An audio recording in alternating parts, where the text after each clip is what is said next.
Welcome to Master the Game. I am Juice, and tonight we are joined by our wonderful players and our dungeon master for BECMI Keep on the Borderlands. I just want to say this has been one of the more fun campaigns I've ever played in, especially for an old school game. And the last session is the most tense, the most excited I've ever been about a combat in any game I've ever played, I think. So with that, you've set the bar pretty high already. We're only a few sessions in, Bill, but I'm just going to kick it to you. So take it over. So I truly appreciate that, Juice. Unfortunately, you made it through unscathed, right? Like it was super exciting. I think because Sloppy Sherman instigated it, but there is that. So don't forget, it was all skill. I've heard some people saying in the last couple weeks it's been luck. No. Sherman is just that damn good. I agree. He is absolutely a phenomenal fighter with 2 hit points. So with strong hit points, very strong hit points. With that, I think first of all, let's take a moment to thank everybody who's watching and to say, I hope that you had a wonderful holiday, whatever it is that you celebrate. If you celebrate, I hope that you and yours are safe and happy and everything is well. And we're going to go into 2021 strong. Me and the Remnants here, right? I think that's actually your group's name now. I think I've decided you guys are the Remnants, right? The people that remain. We all wish you a happy holiday season, and we hope that you and yours enjoy a very wonderful new year. With that said, why don't we, if this is anyone's first game here or first time here, why don't we go around and do the round of introductions, and then we'll jump into our recap and intro for tonight's session. Juice, why don't we start with you? Sounds good. So I am Juice. This is my channel, Master the Game. My wife and I, who's also in this game, we do miniature painting on the channel, all that good stuff. But you don't care about all that right now. All you care about is how talented Sherman Woods is. He is a fighter with a strong 2 hit points, and he's an expert marksman with his bow. So yeah, that's about all you need to know about me and my character. Well, and now let's move on to your better half. Paula, why don't you introduce yourself? I am Paula, and like he said, we're on here sometimes painting miniatures, playing other games, all of that fun stuff. Tonight I am playing Rosalind Freebooter Dread, and she is, she's a little rough around the edges, but she means well. And I don't know. I guess that's all. But there's not a lot to her yet, I guess. She's just trying to keep it together. She is definitely amazing and totally full of personality. I can't wait to see how the shenanigans roll out between LBJ and Roz. It's gonna be a fun time. So with that, why don't we go to the only person with any logic, sense, or more sense of morals, Ethan? Dave? Why don't you introduce Ethan and tell us how you're probably gonna die this session? So and through no fault of your own. So yeah. Yeah, that's fair. So yeah, my name's Dave. I'm playing Ethan, the lawful fighter, aspiring paladin, and the designated adult for the rest of the group. I'm currently nursing a pretty severe neck wound at the hands of a dire wolf that was antagonized by someone with 2 strong hit points, who also makes liberal use of his movement before attacking. Exactly. But you know what? It's a lot of fun. I'm enjoying it. So we'll see. He's definitely acting like a paladin right now. To be fair, you could have joined us in the trees. Yeah, which will definitely probably get him killed. But we'll see what happens. And then last but not least, the illustrious, the last man standing, the glue, shall I say, that holds the entire party together. Drake, why don't you introduce LBJ? Being Drake, I'll be playing LBJ, the thief, the, as we say, glue or spit that holds this group together, and be looking forward to catching up with my upper class cousin, Rosalind. And looking forward to it. And finally, there is me, I am Bill with Roll Stats. All of you stat rollers are going to be kind of excited to hear this. I have actually recorded 2 new videos, put them in the can. They are coming out in the new year.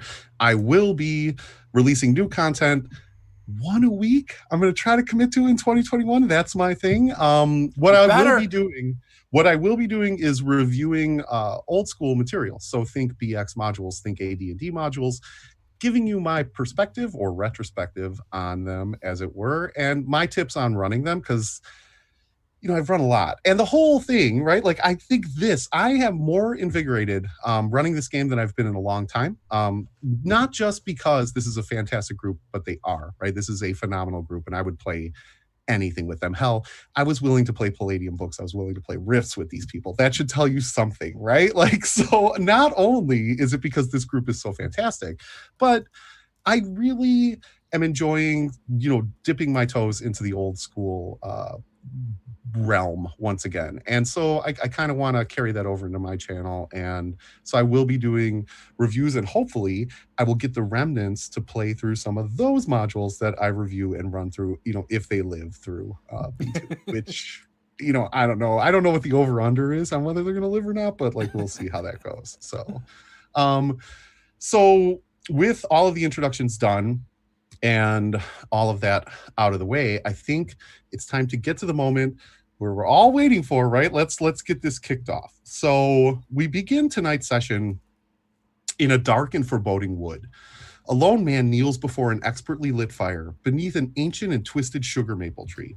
He swiftly drops his pack and shield, fishing out the rabbit he just snared in order to clean it. He glances up at the sky wearily as the first flakes of snow from the oncoming storm dance lazily down in the breeze, landing on his cheek and catching in his eyelashes. He glances over at his shield, glaring at the burnished sun emblazoned upon it, the sigil that his mother bore and her mother bore before that, the symbol of that which has both cursed and carried him these so many years. And he mumbles quietly to himself, "And now this? Really? Why?" No sooner has the utterance crossed his lips than he's thunderstruck, paralyzed, gripped by a vision that chilled him to his core, as if liquid ice flowed through his veins.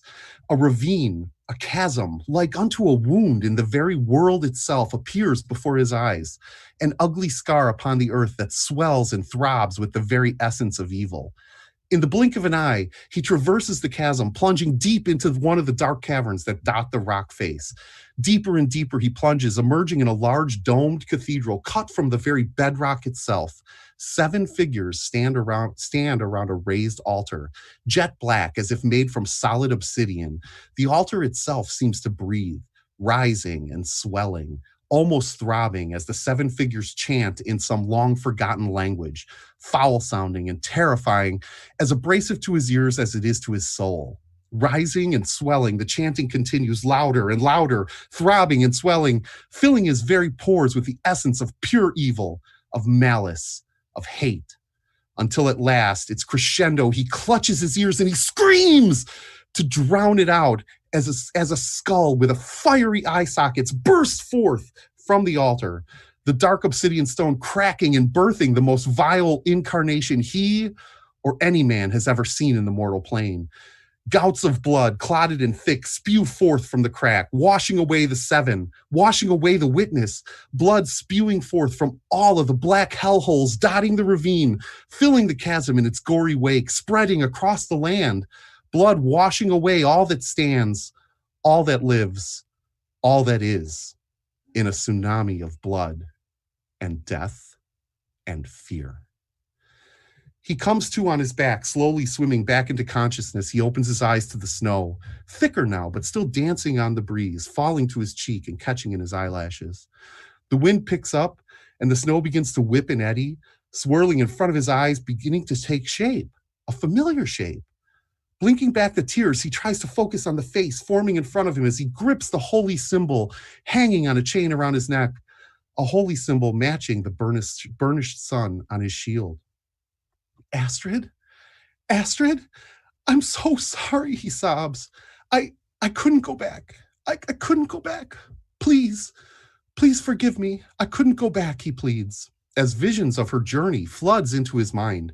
The events after the burning of Bainbridge, Old Friedrich, Astrid's journey east, the keep, the death of Emerald at the Lizard Man Mount, the meeting of Ethan, Astrid's own death along the road, the meeting of Raz, the gripping battle with the direwolf, all flash through his mind in a millisecond. And he sobs uncontrollably, gripped in his own feelings of guilt and cowardice and fear. Then, in a ghostly whisper across time and the plains, the image of Astrid, silhouetted in snow, begins to speak. Aaron, Aaron, fret not, my brother. It matters not. It was meant to be. All of it was meant to be. What is past is of little concern. What matters now is what lies ahead. You have seen what shall come, yes? You have seen his rising, his horrific wake. You must stop it, Aaron. They can stop it, Aaron. It has been foreseen. Find them. Find them before it's too late. The hour grows near, my brother. Find them. They are the path to redemption. For you, for me, for the world. And with this, she begins rising up into the tree line, dancing across the breeze, blowing eastward through the trees. Aaron Thaddeus jumps up, reaching out. No, Astrid, don't go. Not yet. Don't go. Stay with me, please. Grabbing his pack and shield, he begins tearing after her, charging headlong through the forest. Branches, brambles, and briars whipping his face, he runs without a thought, blindly chasing the vision of his sister through the woods, until he breaks out into a clearing, and standing before him are our players, the remnants. You see a man who is really wind-whipped, torn across the face, bleeding, burst through the woods of the clearing, as you are hearing to your west two voices that are saying, "Oi, you smell that? Oi, what is it?" And you can hear sort of tramping and crunching of the newly fallen snow coming into the clearing. What do you do?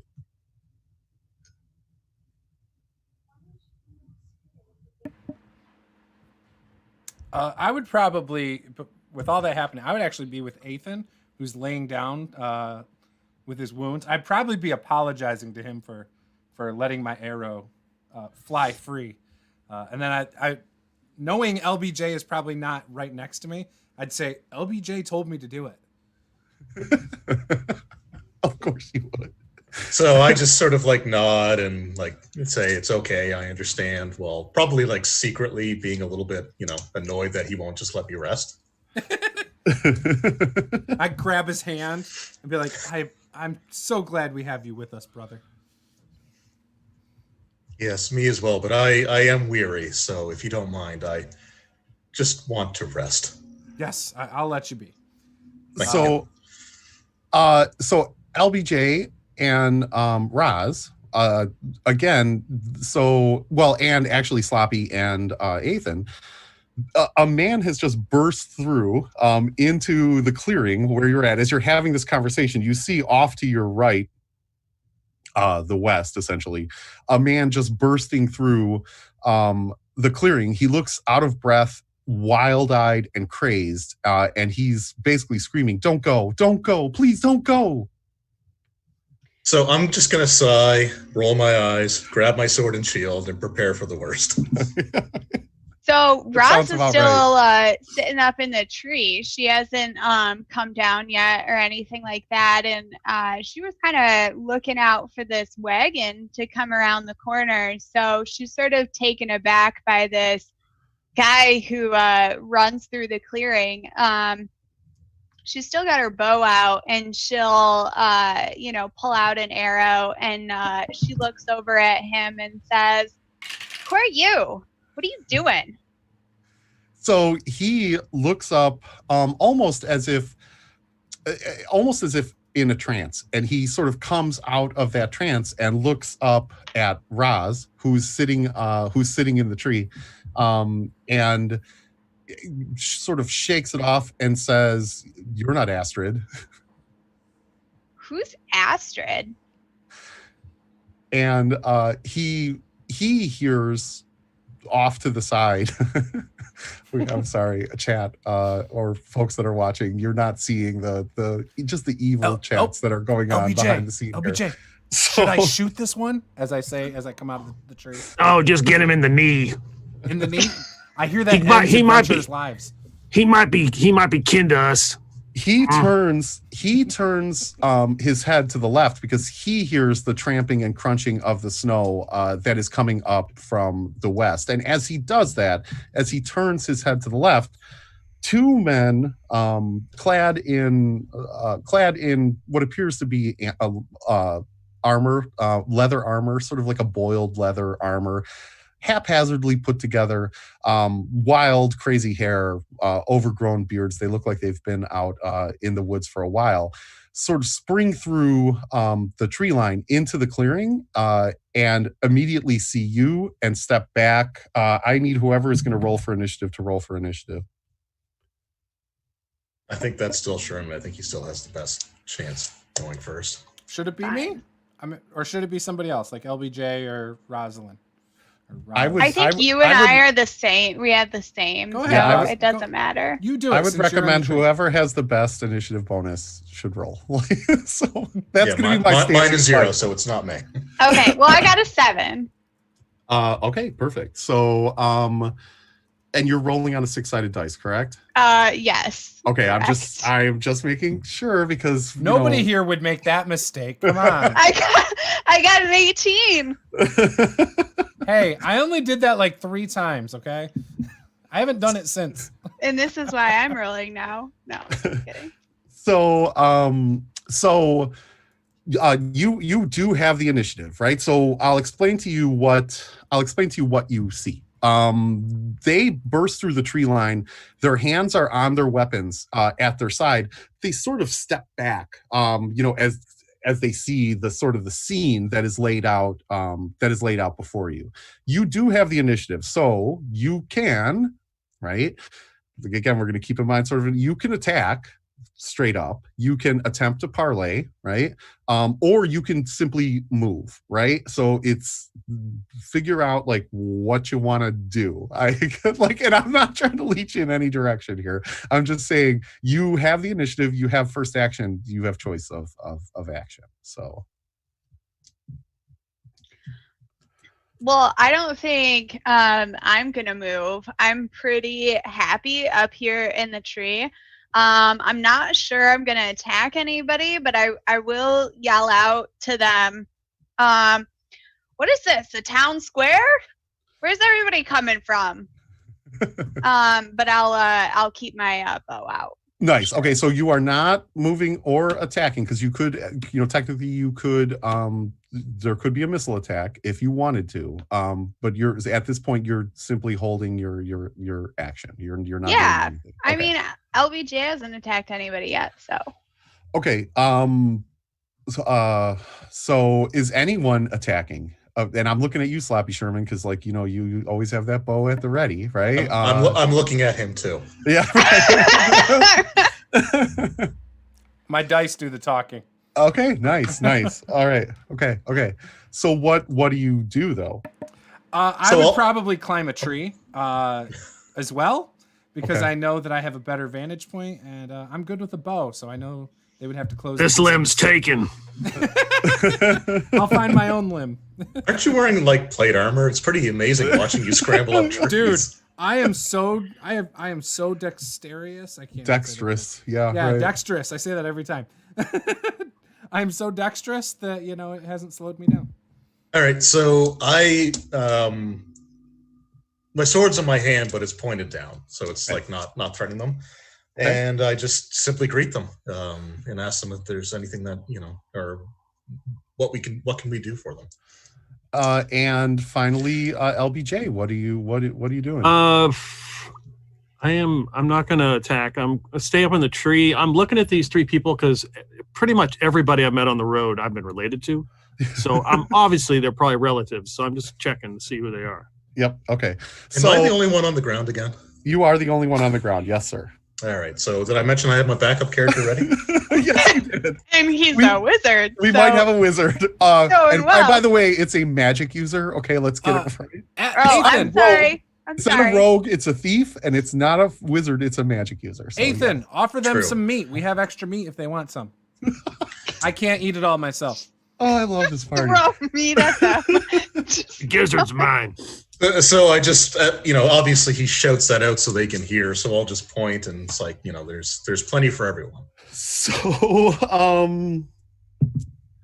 So Aaron draws his mace. He readies his shield and he draws his mace. That is going to be Aaron's action on this turn. One of the figures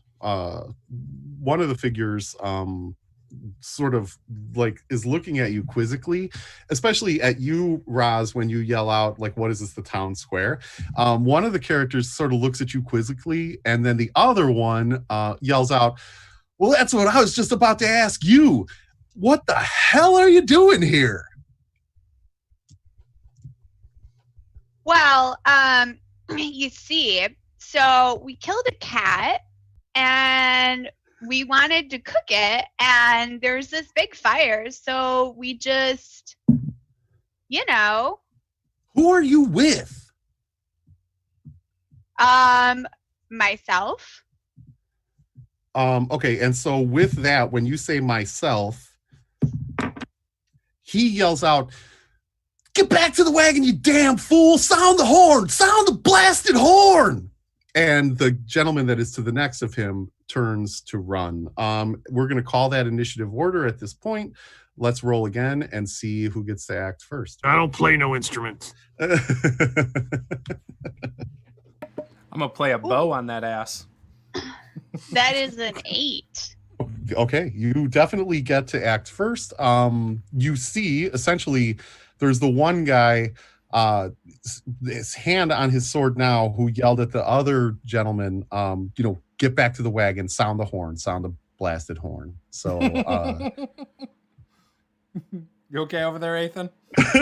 Yeah, I guess the archers will have to worry about the runner. Yup. That's so with that, if anyone is simply taking movement, they get to go first. Otherwise, missile fire will go first, and then melee will ensue. I'm shooting the runner. Okay. Yeah, and in my experience, usually when they say sound the horn, it doesn't go well.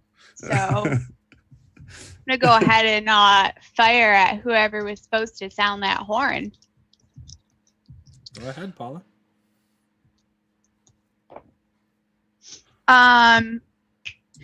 And I don't think that's gonna go very far.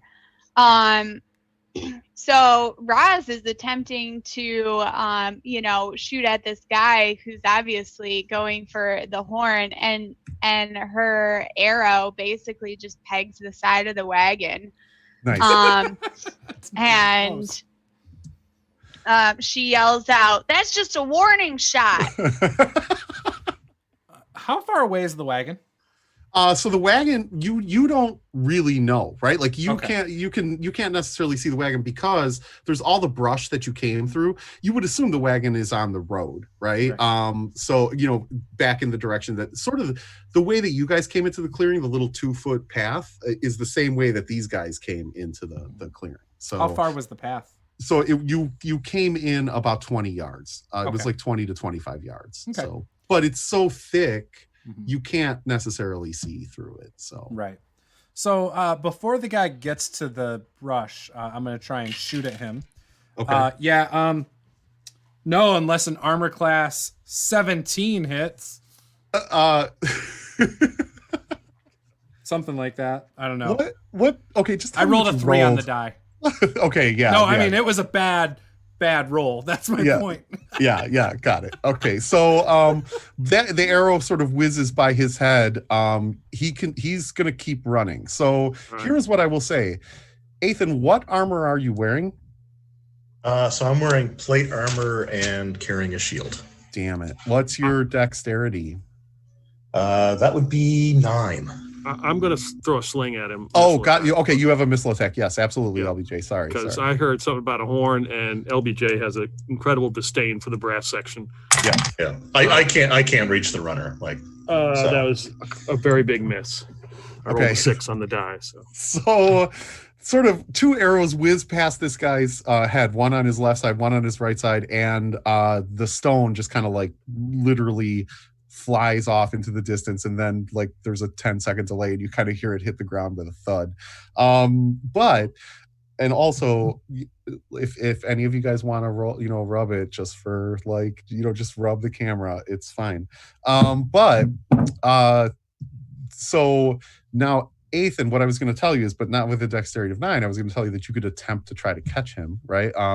But he's already got a 10 to 15 foot sort of lead on you, and you're wearing plate armor and carrying a shield. I mean, you can attempt to run after him, and I'll allow you to roll under your dex to see if you can catch him.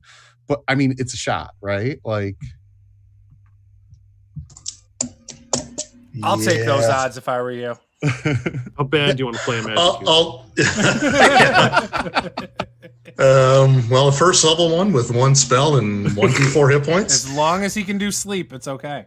I mean, that's all the hit points I've got, so... Well, you know what? Everybody else has rolled really low, so I'm going to try to do it. And I'm just going to, just like, we don't have to be enemies. I'm just going to yell out as I try to chase him down.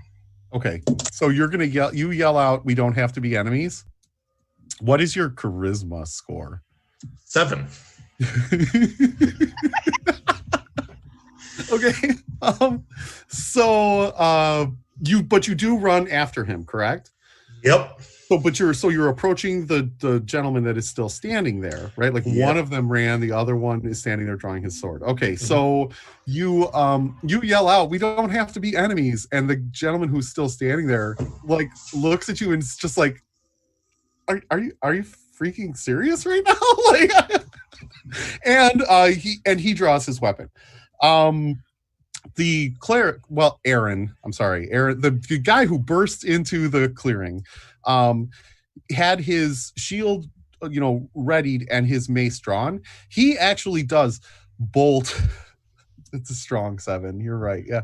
He actually does bolt, but he's on the other side.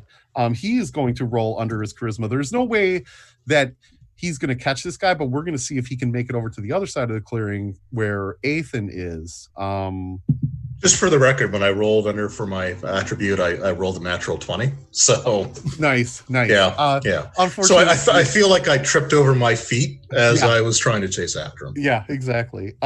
So the man that burst into the clearing runs over. He sort of leaps over the fire that the cat was cooking in, and he comes up behind you, sort of on your right flank. He's coming up, to the other side of you, and the guy that was running initially, right? He's continuing to bolt. He sort of disappears down this path. The gentleman that was standing there is going to attack, and as you're rushing up, Ethan, he basically swings at you with his longsword, and that is a 17. I'm fairly I'm fair. Like, what is your armor class? My armor class is 2. Your armor class is 2. Okay, so so sorry. How many hit points did you have left? Sorry. I can't wait for this magic user. I have 6 hit points left, so hopefully. Oh, hey, that's really great. That's 3 of me. He swings. He swings with his longsword and catches you sort of at the collarbone. It bites pretty deep, but you're able to kind of like up your shield and deflect it a bit, and you take 3 hit points of damage. And as he does that, he yells, "Hurry, blow the blasted horn!" And that brings us actually to the top of the order again. Let's roll for initiative and see what happens.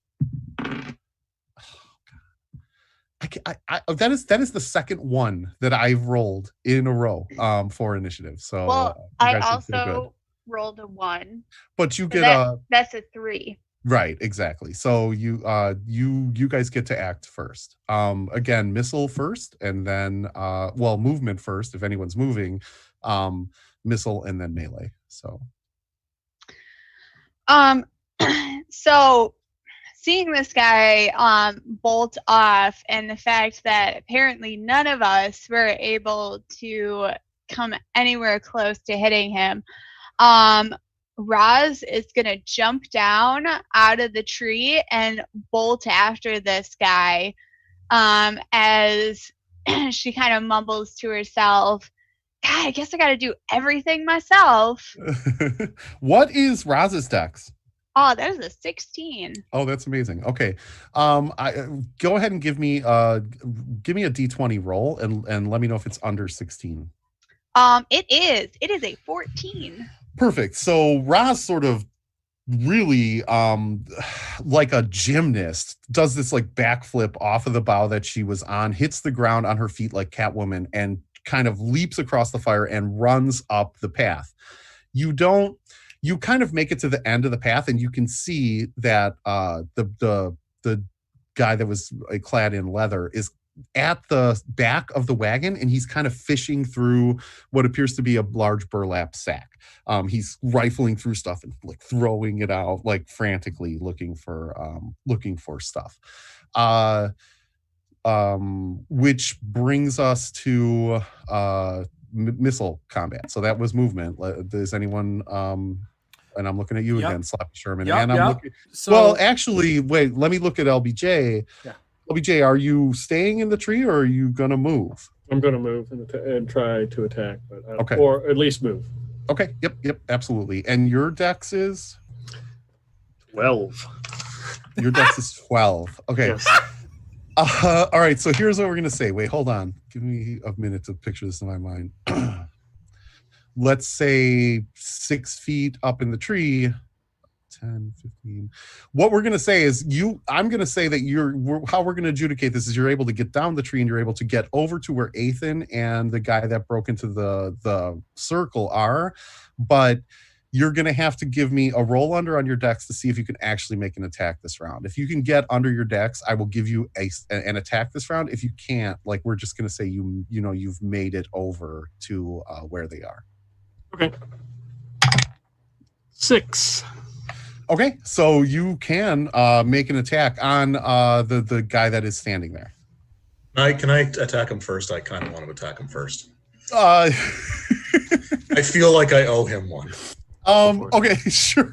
Well, LBJ, would you mind if Ethan? I don't mind at all. Okay, yes. Okay. So technically I hit armor class -2. That is definitely and absolutely a hit in a leather-clad gentleman. Yes, right. All right, excellent. So, wow. 1d8 plus 2. Holy crap. Okay, so I do 10 to him. Okay, so, oh, you are so close to me telling me what that looks like. I mean, you can actually tell me what that looks like. But he does not drop. But like he is, like you removed a limb or something. Yeah, I'm a little cranky after the last couple of days of like festering wounds and everything else. So I just bring the sword down, and it's like as I swing, I just tell him I suggest you surrender. Okay, and then so that without the charisma to back it up. Yep, that is absolutely sad. But also So LBJ, clearly as you leap down and you jump across the fire and you're here, just before you arrive, you see Ethan sort of almost cleave this guy in half, right? Mm-hmm. You still have an attack, right? Like you can still take that attack. Oh yeah, I'm definitely attacking. Okay. 17, so that is class 2. Yep, that is absolutely a hit. And longsword D8, so that's 7 damage. Okay, so tell us what that looks I mean, like. I see Ethan just like almost take this guy's whole arm off, and I just run up and go, surrender! Stab him. And he utters this guttural moan as he drops, and literally he's just eviscerated at this point, right? The longsword attack from Ethan kind of came downward across his chest, and you sort of uppercutted. He's basically been eviscerated at this point. Which brings us to, we were still technically on movement. right, which brings us to Sloppy Sherman, right? Like, so seeing them drop that guy, there's nobody else I can see, correct? So are you still in the tree? Yes. Okay. Give me roll a d6. If you get a 1 or a 2, then we're gonna say that you can see him. I got a 5.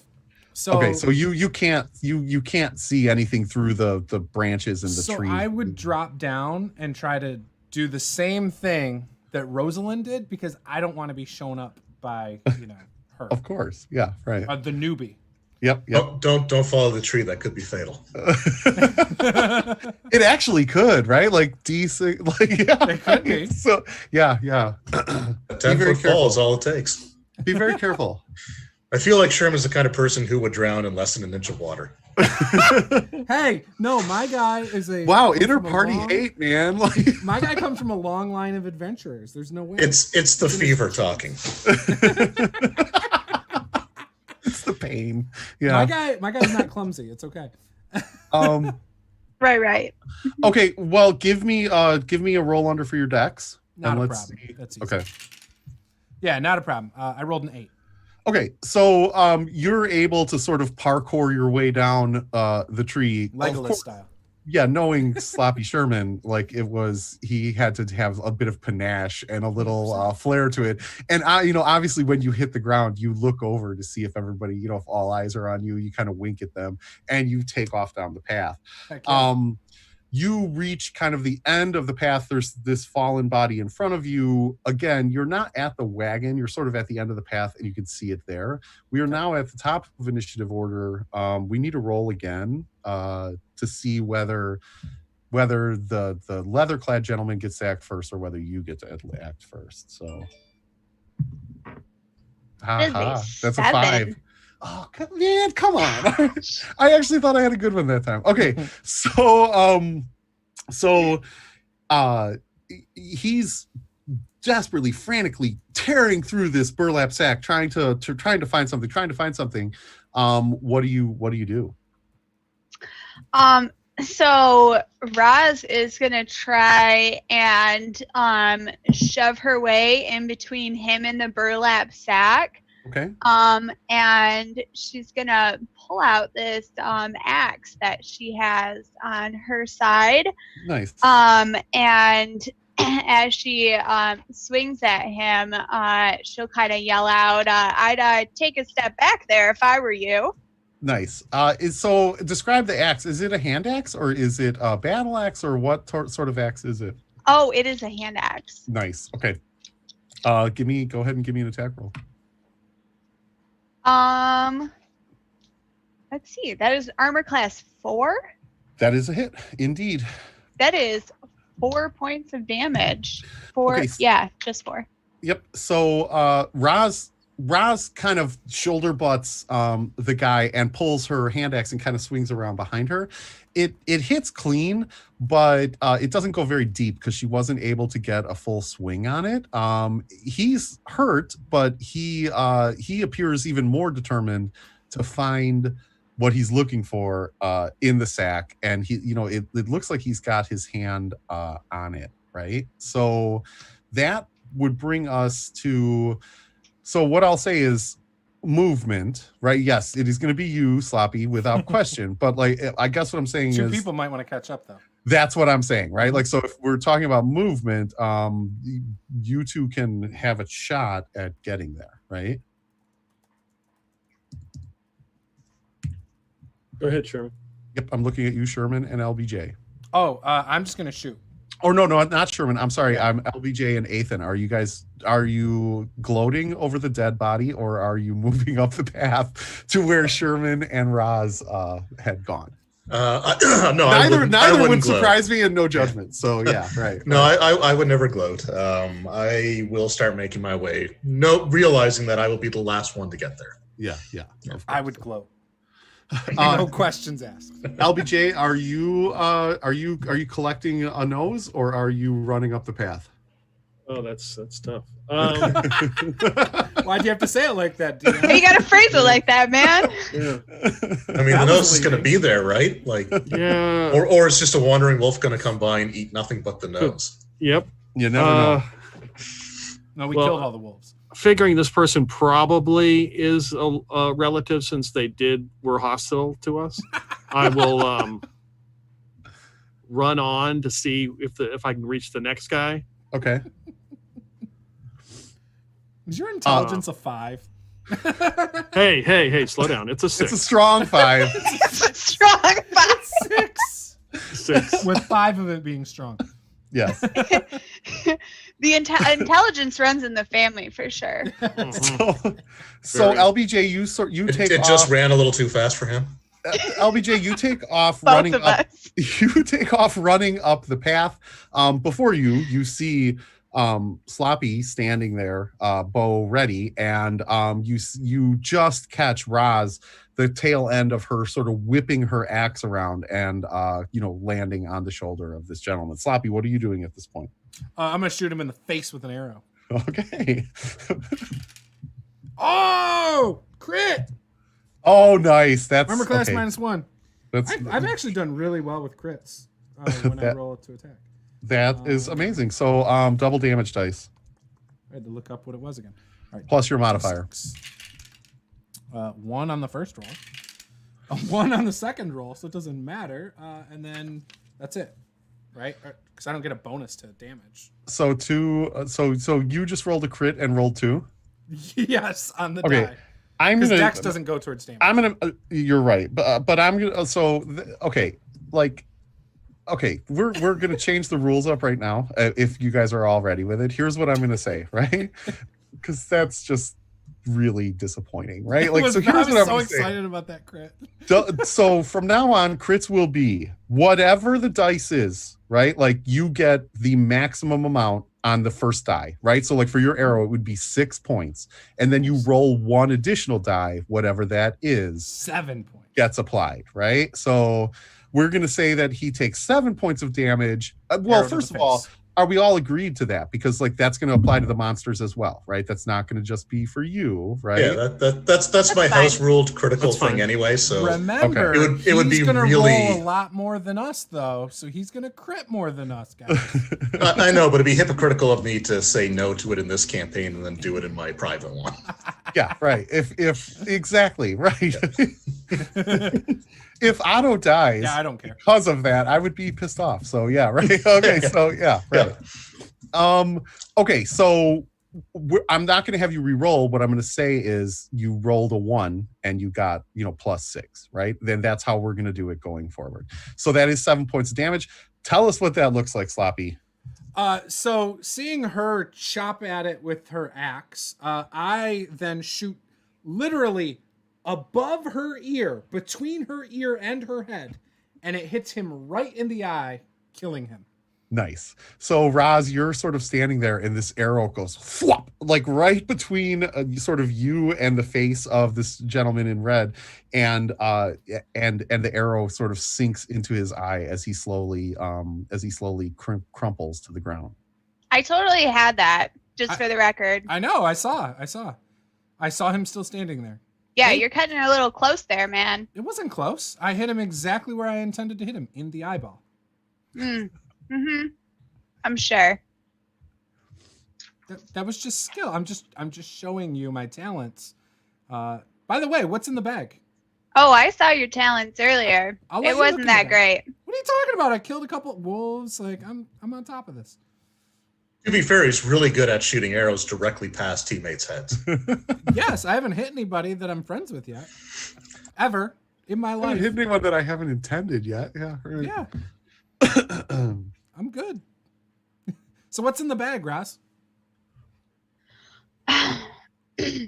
Roz kind of brushes herself off a little bit, secures her axe back at her side, and she will turn to take a peek at what's in the wagon. Yep. So in the wagon, you see the one burlap sack that this guy was going through, and you see two more burlap sacks that are sort of in the back of the wagon, as well as a small, like wooden type chest. The burlap sack that he was going through, they're all tied with like it's sort of like a leathery twine. It looks like it's made out of animal hide. And he had untied the one sack that he was going through. Do you want to look in the sack that he was going through? Yeah, I'll look through that one. So you open up the sack. Within the sack itself, there is what appears to be like a brass-like horn, almost like a bugle, less like a trumpet and more like a bugle. I know they're kind of the same thing, except there is no. It's essentially just a curved horn. There's no forgive me, musicians, There's I don't no know what keys. these things are called. Yeah, right. It's essentially just a horn. There's a couple of slabs of fatback, so like bacon, but that is uncut. It's sort of just the fatback. There is some jerky, essentially like a kind of grouping of jerky that's tied together with the same sort of leather string. And there are two pieces of what appear to be like parchment that are rolled up and sealed with wax. All right. I'm gonna take the horn and kind of tie it on my belt a little bit, just to keep it safe. And I'll take the sack off the wagon and throw it over to Sloppy and say, "There's a pig in there." Oh, anything interesting other than a pig? We have plenty of I don't food. know. There's some notes or something. Oh, Maybe I can somebody read should those. read them. Yeah. Hand them over. I learned how to read back in the day. I mean, I would hope so. Can you read? Yes. Ooh. I'm kind of insulted you asked me that question. Maybe I won't. Aren't you related to give you the LBJ? sack. What you trying to say? I mean, I don't think he reads very good. LBJ, can you read? Enough. Do you want to try to read these? Oh, Sling Blade. I'm looking around for the other guy. Where's that guy in the fancy robes? Better not take my noses. So the guy that broke into the circle, he never ran down the path with you. He actually, when the first gentleman was basically eviscerated, cut in half, he was kneeling down over the body, kind of holding his holy symbol and mumbling under his breath. It sounded to you like some sort of prayer of passing. Yeah, I'm going to go back over there and Okay. make sure that he doesn't. That's all he was doing. Yeah, it is. And so what he has done, when you get back, you see that he has actually sort of laid the body out, kind of straightened the body, laid it out, and folded his arms back over his chest. And he has begun with his shield to dig what you would assume would be a shallow grave, a hole in the ground. Yeah, that'd take you some time. I should be able to get that nose off. You're not planning on desecrating this body, are you? What's that mean? The body should go into the ground whole. Yeah, it's about 90%. That's good, right? What is your charisma? 14. 20. Your charisma is 14?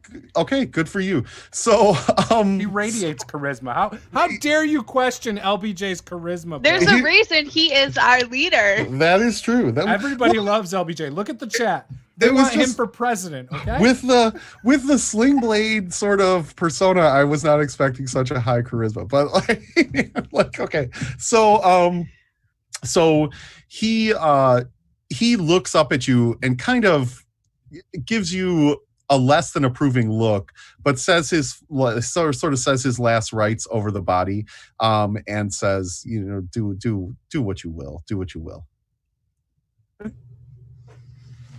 As he's saying that, I walk up and say, "So who are you?" So he looks up, and he says, "Oh, I'm so sorry. We've yet to meet. My name is Aaron Thaddeus." I am Sherman Woods. Aaron Thaddeus, you say? Yes, Aaron Thaddeus. What brings you to the woods? So this is going to be a bit of a shock and quite hard to believe, but I believe that you have been chosen. I'm not really. I believe that. Look, I got the notes. Didn't take that long. See? Believe that? That's never you really said. Oh man. So Aaron we were chosen to go and Aaron looks the wastelands. Aaron looks over at LBJ, who's holding up the notes as he's speaking to you, and he says, I can't believe it either, but I think you've been chosen. I had a vision. Yeah? What was this vision?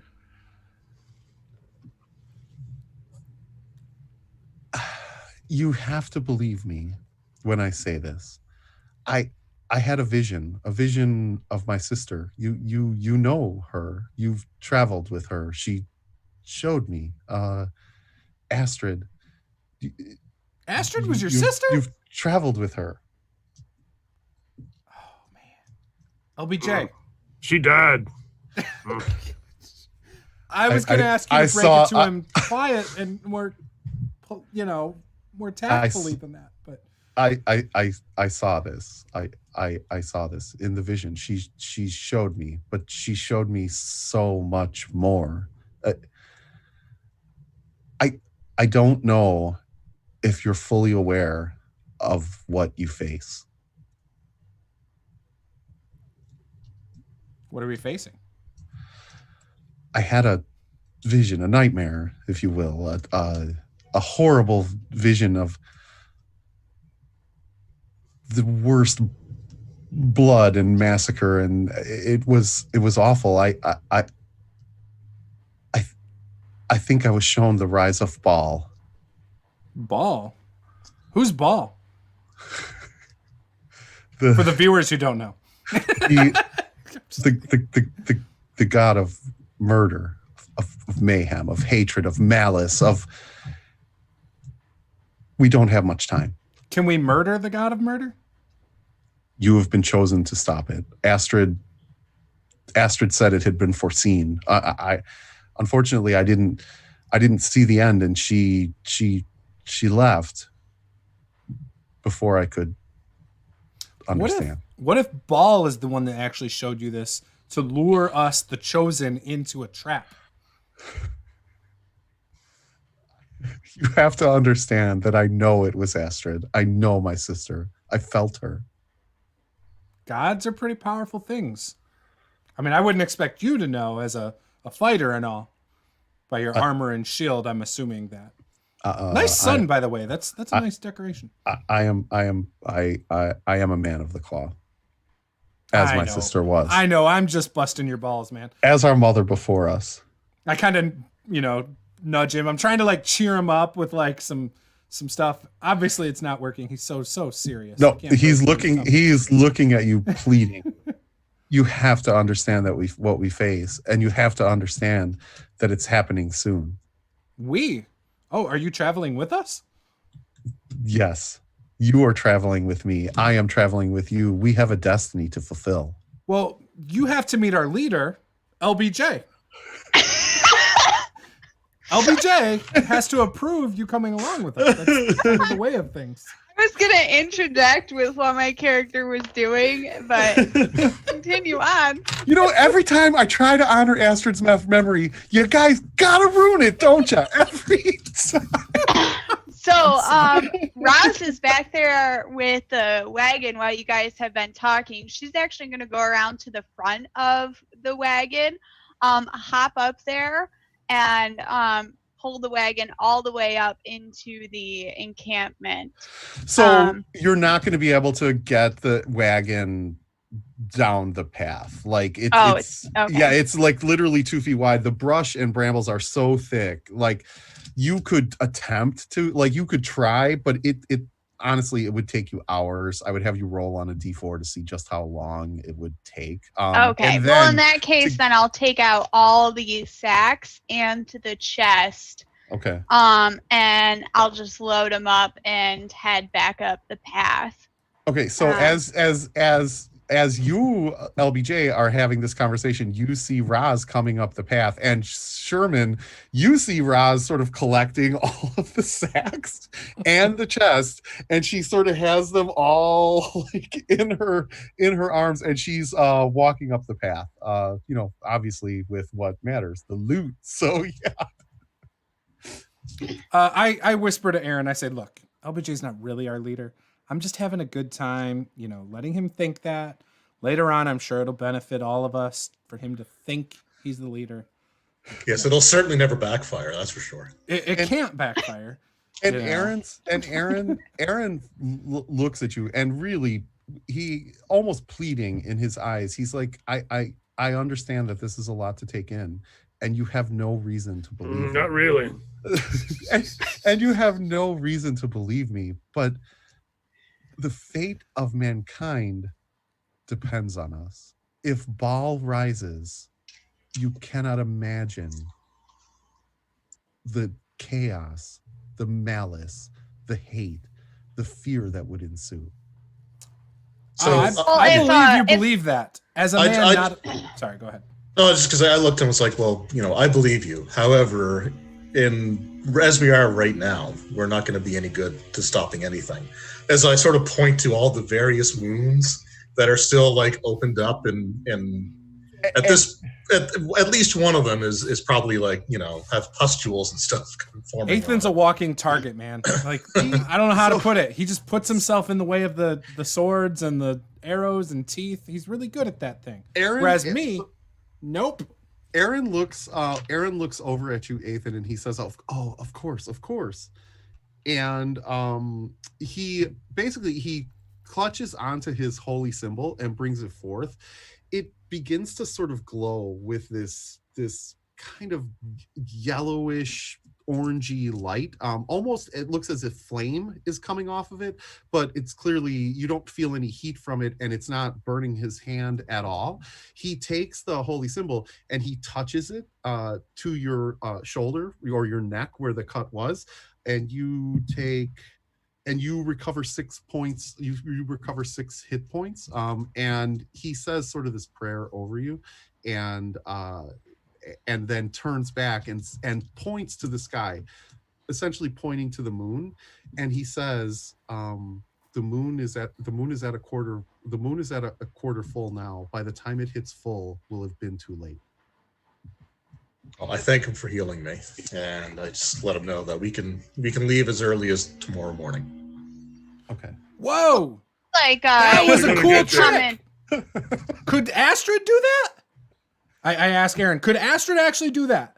Because she didn't show us that. Unfortunately, I failed, Astrid. You didn't teach her how to do that?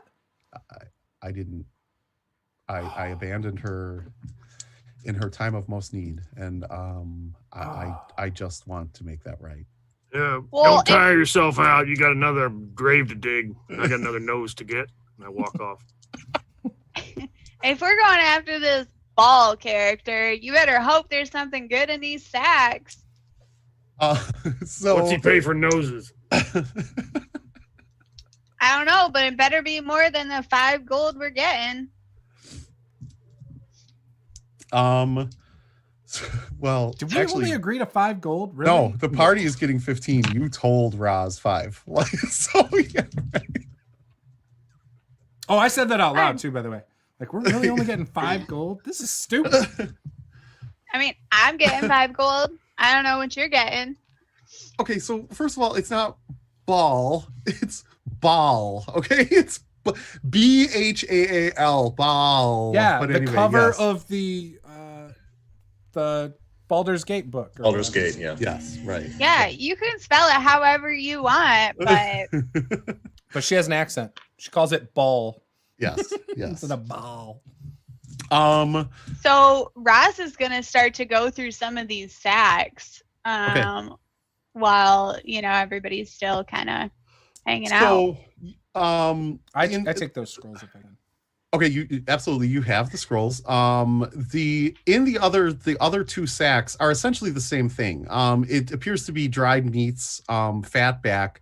There are actually 2 more scrolls in sort of, they look similar to the ones that you pulled out of the first sack.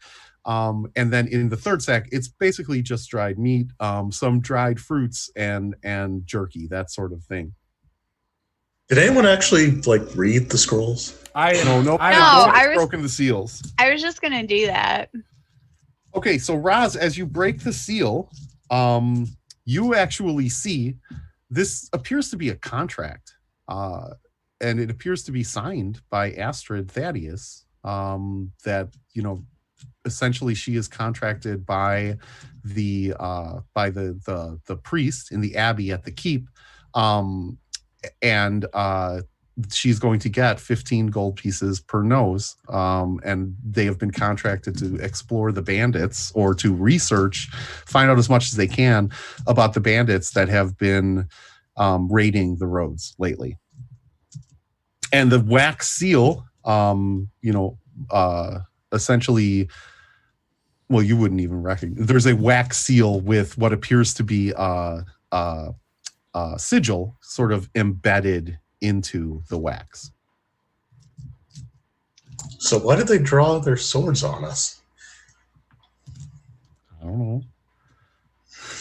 They were Okay. offended by the fact that we offered them unsalted preserved meats, apparently, when they are stocked full of meat. They're vegetarian. We're no longer asking, where's the meat? We know where the meat is. It's in the wagon. Are there horses attached to this wagon? There are, yes. There are Guys, we actually need the there are 2 draft horses that are attached to the wagon. Yes. We should take Can you these. ride a horse? You could ride. You could certainly ride the draft horse. However, there's no tack and bridle. There's no saddle, tack, or bridle. Well, there's tack and bridle, but it's attached to the wagon itself. There is no saddle. Yeah, right. This is perfect, guys. We ain't riding those horses. So you ride in the wagon. Are you opening any of the other scrolls? I am. Okay, you open up a scroll and you see that it is a similar contract, except it has an X next to the mark, and then what appears to be like in backwards lettering, like an L and then a D instead of a B, and a T. It's sort of, so it says kind of LDT, and it appears to be, you recognize LBJ. I look at it, writing. and then I pick my head up and look over at LBJ, and I just start shaking my head, and I roll it back up, and I put it in my backpack. Okay. Look, maybe we should just let the horses go. Why? Okay. So Are you afraid I of them? just We got no, enough food. I don't. They don't have saddles. Yeah, you ride in the wagon, you dunce. But You load up the meat that we killed and we hunted. You put it in the wagon. You can sit on the meat. It'd be nice and comfortable for you. I don't. You know that Don't I want know. to really. that Really? that Did you intelligence just tell is me to sit on the meat? that Yeah. intelligence is strong in LBJ and Roz's family tree. It's You don't need a saddle to get from point A to point B with horses in a wagon.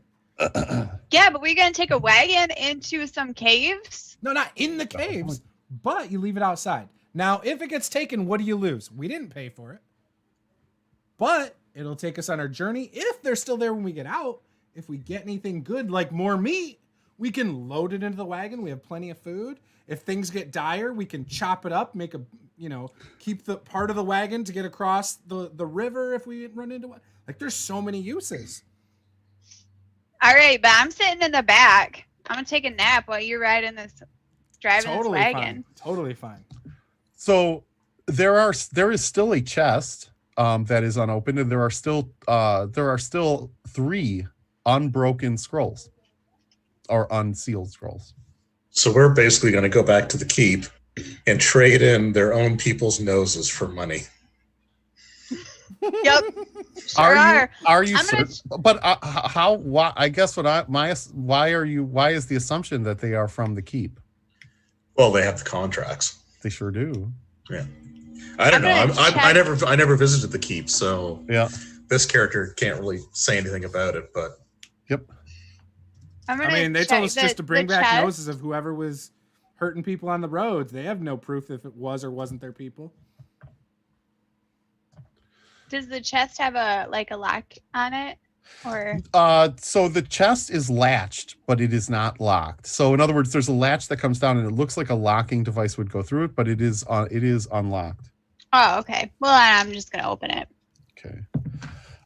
So you open the chest, and a poison dart. No, I'm kidding. You're dead. Make a new character.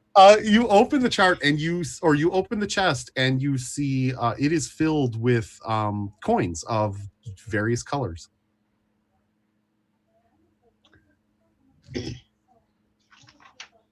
Somebody want to hold on to this? Just keep it in the wagon. See? You don't have to hold anything. Put everything in the wagon. Leave the wagon outside the cave. Nothing's going to happen to the wagon. I got a backpack, but I'm not carrying a bunch of coins in my backpack. It'll weigh me down. I'll crack the other scrolls, by the way. Okay. You crack open one, and you recognize the contract that you signed. This says 15 gold on it? Yeah, this is Sloppy Sherman's contract. All the contracts are the same. It says 15 gold on it. Okay, you throw your contract in the fire. And then you open the final, or the fourth scroll, and it is Emerald's signature. You see Emerald's signature on a contract, again, for 15 gold for noses. When you open the final... I actually throw LBJs and Emeralds into the fire as well. Okay, you guys are standing there and you see how are we supposed to get paid if you burn Sloppy these is opening contracts? up scrolls. These weren't about getting he's paid. opening them and tossing them into the fire. So you open the last scroll. You break the seal on the last scroll. They all bear the same wax seal, and it's essentially it's a letter that is explaining who you all are, what the contracts are, and that there is a bounty on your head, and it is signed H. Is like the same kind of handwriting as the other contracts? Exactly the same. That All were written up by the same. That were written up by the cleric. That were written up by Father Han. Yes. And he also put a bounty out for us. I don't know. That's my assumption. That son of a bitch. H. That son of a bitch. Let's go back to the keep and handle this guy. What We you don't got have there? time. We don't have We time. got treachery, LBJ. The guy didn't sign his full name, but he wrote the first letter, H, which is short for half-ass signature, and I'm going to go back and put an arrow through his eye. I know, because nobody else has a into a name wrestling that campaign. starts with an H. Oh, that seems kind of harsh for just putting your H for your name. It's bullshit. Yeah, H for harsh. Yeah, exactly. Harsh Han. Yeah, you're over there saying we're the dumb ones. You came along too. You don't even have a contract. Well, So- Yeah. you don't either anymore. That's, well, I handled my business. I had a feeling something negative was going on here. I had to take care of Did you it. guys check these dudes or what? No one has looked at the bodies other than Aaron, who essentially was just prepping the body for, last rites. He didn't, he would not rifle through the pockets of a dead man. Rosalind, you should check. Oh, I'm sure he wouldn't, but I'm about to check what's in their pockets. So Okay. So which body are you checking first? Which body are you checking? The one that's next to me. Okay, so the one at the wagon is what you're saying, right? The one, right? Okay, so you rifle through his pockets. He doesn't necessarily have pockets in his sort of leather breeches, but he does have, for lack of a better word, a purse, a little leather purse that sort of hangs from his belt. In the purse is 12 copper pieces, a ring, appears to be sort of like a silverish material type ring, and like a not necessarily a tea bag, but a little sort of tiny sack with what appears to be herbs and roots, and it looks like natural sort of tea material. So I'm gonna take the tea and Okay. I'm gonna pass it over to our new friend and say, is this something that you use? He takes the little sack from you, and he takes and sniffs it and looks at it, and he says, "Oh, this is actually a fairly decent herbal tea. This is a nice mixture. There's a little marigold in here. It's nice." So, Well, that's all you right there. and he says, "Thank you so much." Roz will slip the ring on her finger and throw the copper pieces over to LBJ. Okay. Was, So LBJ, Roz sort of tosses you a sack of coins. Well, a little sort of leather purse full of coins. Nice. Looking out for me. You know it. There is still the body. There is still the body that that is left in the sort of the clearing. The one that Athan and LBJ had felt. I'll go search it. Okay. So same sort of setup. He has a little leather, it's just like a leather pouch sort of purse that hangs from his belt.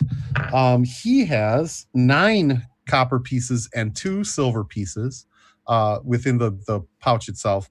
And it's a same type of parchment paper, but this one, the seal has been broken and it appears to be folded kind of into eighths, so it would fit into the pocket itself. So, guys, we got to talk about this. Clearly, there's a hit on us. I mean, at least a few of us, original members.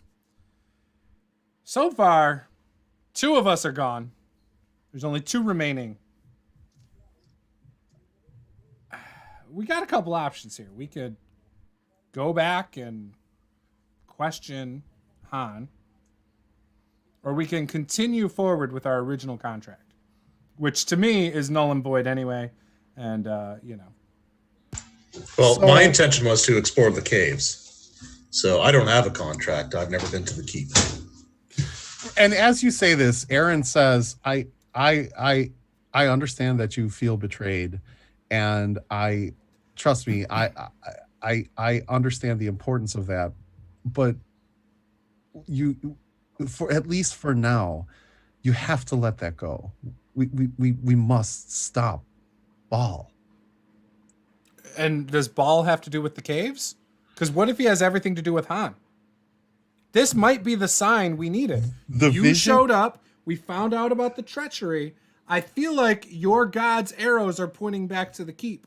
The vision that I saw was a rift, a scar, a tear in the earth itself, with just dark, murky caverns that dotted the rock side, and Ball rising. So he rises in your vision. Yes. And that's probably because we continued to the caves. I am continuing on to the caves. I must fulfill my destiny. Look, I think you're overanalyzing this, Slappy. Are you for real? Is this because you don't have a hit out for you that you don't care? Well, do you want to unfold and read the paper that was in the gentleman's purse? Nah, you should just burn it. So the piece Please read it. The piece of paper essentially the piece of paper is essentially a recap of what the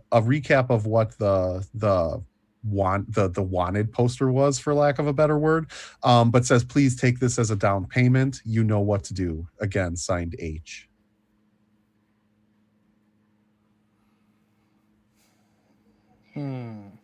Well, all I'm saying is that if more people with more treasures show up and we just kill all of them, then we get the treasure. I mean, hey, at least we're getting more money, and now we got a wagon and horses. That's true. And more meat. I've seen this before. I think It's H almost and like Ball, the same person. Yep. Mhm. Yeah, H and Ball. Oh, okay. Well, I mean, there isn't a H in Ball, so that makes sense. It is the second letter, and he gets a B for effort because, he did not succeed against my A for arrow. So what we got here is kind of like a tribute to us. So maybe they're helping us by sending us gold, sending us food, sending us supplies. So maybe that's really what they're trying to do. Maybe there is a positive outlook on this. LBJ, you are smart, man. Your wisdom is guiding us in the perfect direction. I agree, Aaron. We should go to the caves. Oh, glorious leader LBJ has... Wait. Somebody's gotta do it. There's an H in Ball? Yes.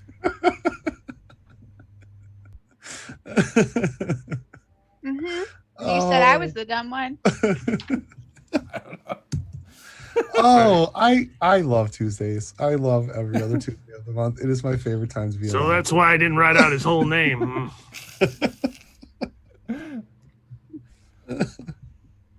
Out of character. Is there not an H in Ball? I don't even know. There is. There is. It's BHAAL. I thought there was. I It is. remember it, but she totally had me tricked. Like, I really bought into it. I was like, It is- It's my 14 charisma that had you tricked. It is B''HAAL. Yes. Yeah. That's what I thought, because from the Baldur's Gate video games, I was like, it had an H in it. And, Yes. reading about it multiple times in the Descent into Avernus game. Yeah.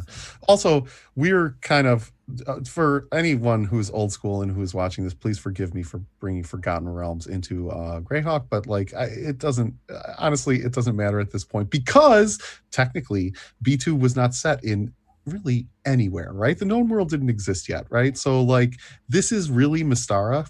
That means I can pull any gods that I want, because they're just immortals anyway. So I do that in my home. please forgive me. I use Forgotten Realms. I use Homemade. I got someone using Juce in a game. We're all over the place. It doesn't I matter. agree. I Ball is just kind of my favorite. The Baldur's Gate video games were amazing, so deal with it, people. Anyway, This whole encounter felt very Baldur's Gate-esque to me. So hey, easy now. I see the inspiration here.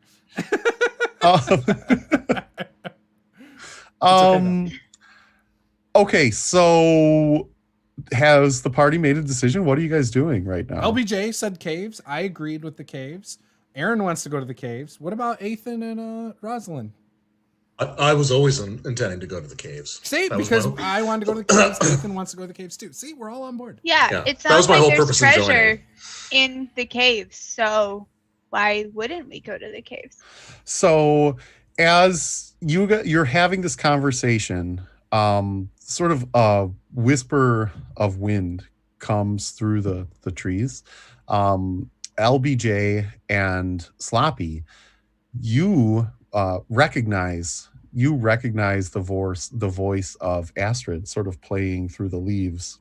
Roz and Ethan, you hear this. I traveled with Astrid. Oh, okay. So, Yeah. then, Ethan, you also recognize Roz. You kind of hear this sort of ghostly, wispy voice coming through the trees that says, "You must stop him."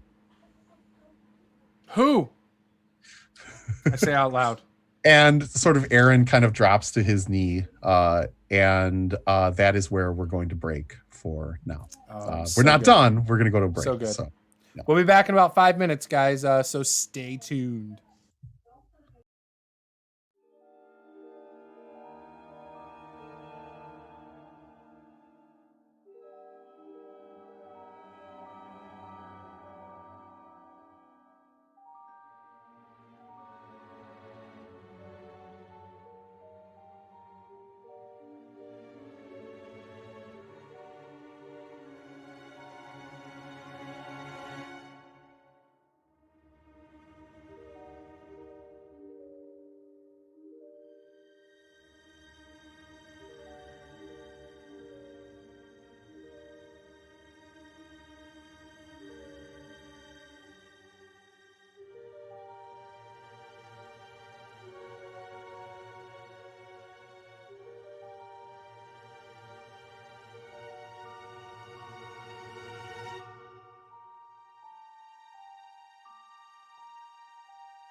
we were just talking in the break, guys, Sorry. about Wonder Woman, whatever, the new Star Wars trilogy, which we've made a habit of talking about lately behind the scenes. Because Paula loves it. Other people don't love it. I'm like, yeah, it's okay if you can forget that it's Star Wars. I think that I am the only person like on this chat who is officially branded. So I think that my opinion is the only one that counts. So yeah. Well, you just have to take standalone. Like it's like any movie that is based off of like any sort of book too, right? You got to do the same thing where you just got to take the movie for the movie, and it is what it is by itself. If it doesn't follow the story, it doesn't follow the story. It's hard to do that when it's literally a numbered series of movies, though. Right, like right. Anyway. Well, it's the expectations, I think, that skew people, right? That's the big thing I see. People go into it, they're like, oh, this is going to be so good. And then if it's not so good, it's way worse than it actually is. You know what I mean? Like, it might be bad, but like, I enjoy the new trilogy of Star Wars. I don't think it's way down in the dumps like a lot of true. You're putting it up on a pedestal. Fans. Yeah, you're putting pussy on the pedestal. I think All right. I think we all know making how our way I to the feel. caves. Like, yeah, right. So yeah. So Keep on the Borderlands. Aaron drops as this sort of voice whispers through as this voice exactly. Thank you, Melchior. The farce awakens. You are now my newest hero. So isn't there like a thicket of like brush or something? Yes, and as the wind sort of whispers through the trees, and you hear Astrid's voice, Aaron falls to his knee, and you can hear him kind of mumbling under his breath a promise, a promise. So, I'm searching through those bushes, see if I can find Astrid. Obviously, she's around.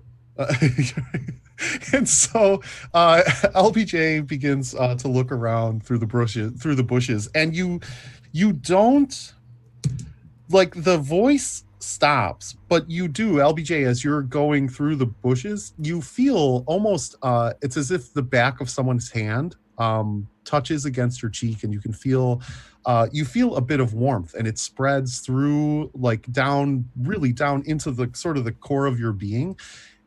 And you can feel Astrid's presence, that she's okay, but she needs you to do this.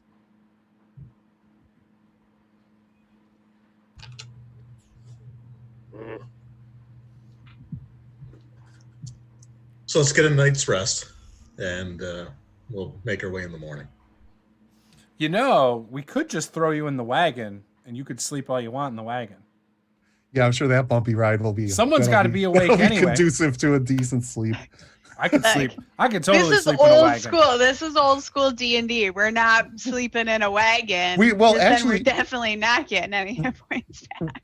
We know that LBJ can sleep in a wagon as so there's like this flashback cutscene to the very beginning when you were arriving at the keep, and LBJ was basically passed out in the back of a wagon. So That's good sleep.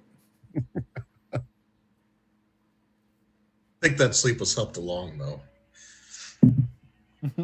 Well, Fine, there is fine. there you can is sleep in the tree with the urine smell. We'll let you do that.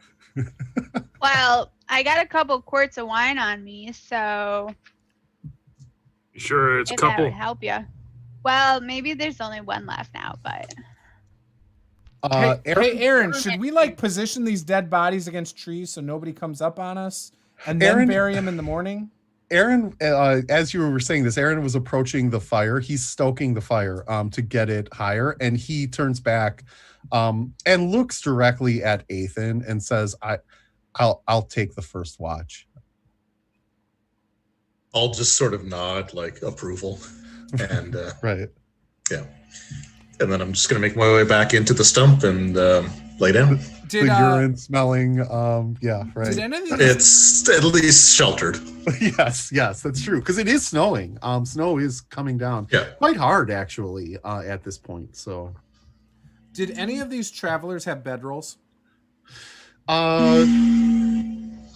good question. No, you find no bedrolls. There doesn't appear to be any Equipment any equipment other than what they were carrying, no bedrolls, just the sack and these foodstuffs, which the assumption is that this was the down payment that was referred to in the letter. So Okay. Man, they got paid a lot more than what we would have gotten paid for those noses. I'm gonna sleep on top of the tree stump.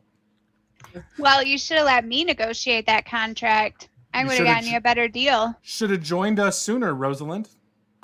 Well, Easy look. to say in hindsight, ain't it? I got sleep to get. I'm going on top of the tree stump. Okay. So Sloppy is climbing up into the tree. Aaron again he's stoking the fire and setting himself up a spot in front of the fire within the clearing itself. Ethan has entered the tree. LBJ and Roz, what are you doing? Is there any additional room in the tree, or is that just one person? No, you mean inside the tree itself? Yeah, you could reasonably fit 3 people in there comfortably. Yep. I'm gonna go sleep inside the tree. Okay. Roz? Well, you said the snow was coming down, right? The snow is absolutely coming down. Yeah, it's coming down quite hard it seems to me like it's going to be a little chilly in that tree. Well, they're inside the tree. So yeah, I guess they are away from the fire, but they are at least out of the snow. Sloppy is up in the tree, like actively getting snowed upon. So. Oh, okay. Yeah, not doing that. I'll be in the tree then. Okay. So LBJ, Roz, and Ethan are all in the tree. Aaron is setting up, in front of the fire, and LBJ is in the tree. So after, what appears to be a while, LBJ, you sort of get shaken, and it's Aaron standing over you, and he said, I didn't want to wake Ethan. I don't, it's been about 4 hours. I don't know who is going to take the second watch. Has that ball risen yet? No, we're good. Mm-hmm. Did you want to take second watch, or did you want me to Not really, no. Else? So at that, Aaron's like, "Oh, sorry, so sorry." And you don't look tired. He shakes Roz. Roz, you feel someone shaking you. Sort of standing over you. You can feel a presence over you. Is it time to get up already? And so Aaron says to you, I'm sorry. I don't mean to bother you, but I didn't want to bother Ethan as he was wounded, and LBJ seems a little indisposed right now. Did you want to take the second watch, or shall I go out and wake Sloppy? No, I got this. Don't worry about it. Okay, and so Aaron sort of politely kind of steps away so that you can get up, and then as soon as you get up, he kind of takes your spot and lays down. I'm assuming you're exiting the tree. Yeah, I'll head out to where the fire is. You can see he stoked the fire pretty well. So it looks like he re-stoked the fire and found some firewood. There's like a nice cord of firewood next to the fire, and he actually laid you out a piece of fatback that he nicely sort of roasted over the fire, just in case you were hungry. Oh, look how handy he is. So I'll keep the fire going, but I'd rather spend the majority of my evening just outside of the firelight and not necessarily standing right there for everybody to see. Absolutely understood. So the night passes fairly uneventfully. You hear LBJ every once in a while sort of snorting and chortling, kind of laughing, and you can hear him. It almost sounds like he's having a conversation with someone in his sleep. Sloppy is up. He's been up in the tree the entire time and hasn't moved at all. And the sun is sort of starting to break over the tree line. It's dawn. The sun is coming up now. I probably would roll over as the sun hits my face. Are you sure you want to roll over on a tree branch, Sloppy? Oh, I thought it was on top of the stump. Well, the stump is it's like a dead tree. Like, Yeah, but isn't it like a It's a large whole thing? tree. It's a house. It's a house. No, it's a tree. Yeah, so you're up It's a in hollowed branch. out tree. Right, exactly. So you just basically went yeah, so like give us- Hunger Games. you know and, what? Like, I'm confused about how it looks. I wrapped thought yourself like to the tree. so. I imagined you had this large stump big enough to carve a house out of, and then it had like a flat top because it was turned into a stump. so no. I know That it's was my it's a Sorry. large dead My tree that is hollowed out, but there are branches that come up out of the tree. You had climbed Gotcha. and you're laying on the bough. So why don't you go ahead and give us a dexterity roll? there, That's not a Sloppy? problem. Yeah, I 8. I'm good. Okay. So I got a 16. So you forget We're where good. you are. You forgot where you are for a second, and started to roll over and then catch yourself before you fall out of the tree. There's also like a 3 to 4 inch dusting, like just sort of like snow has that's what it's accumulated like outside right over now. your whole over your whole body. So And then I land on my feet, right?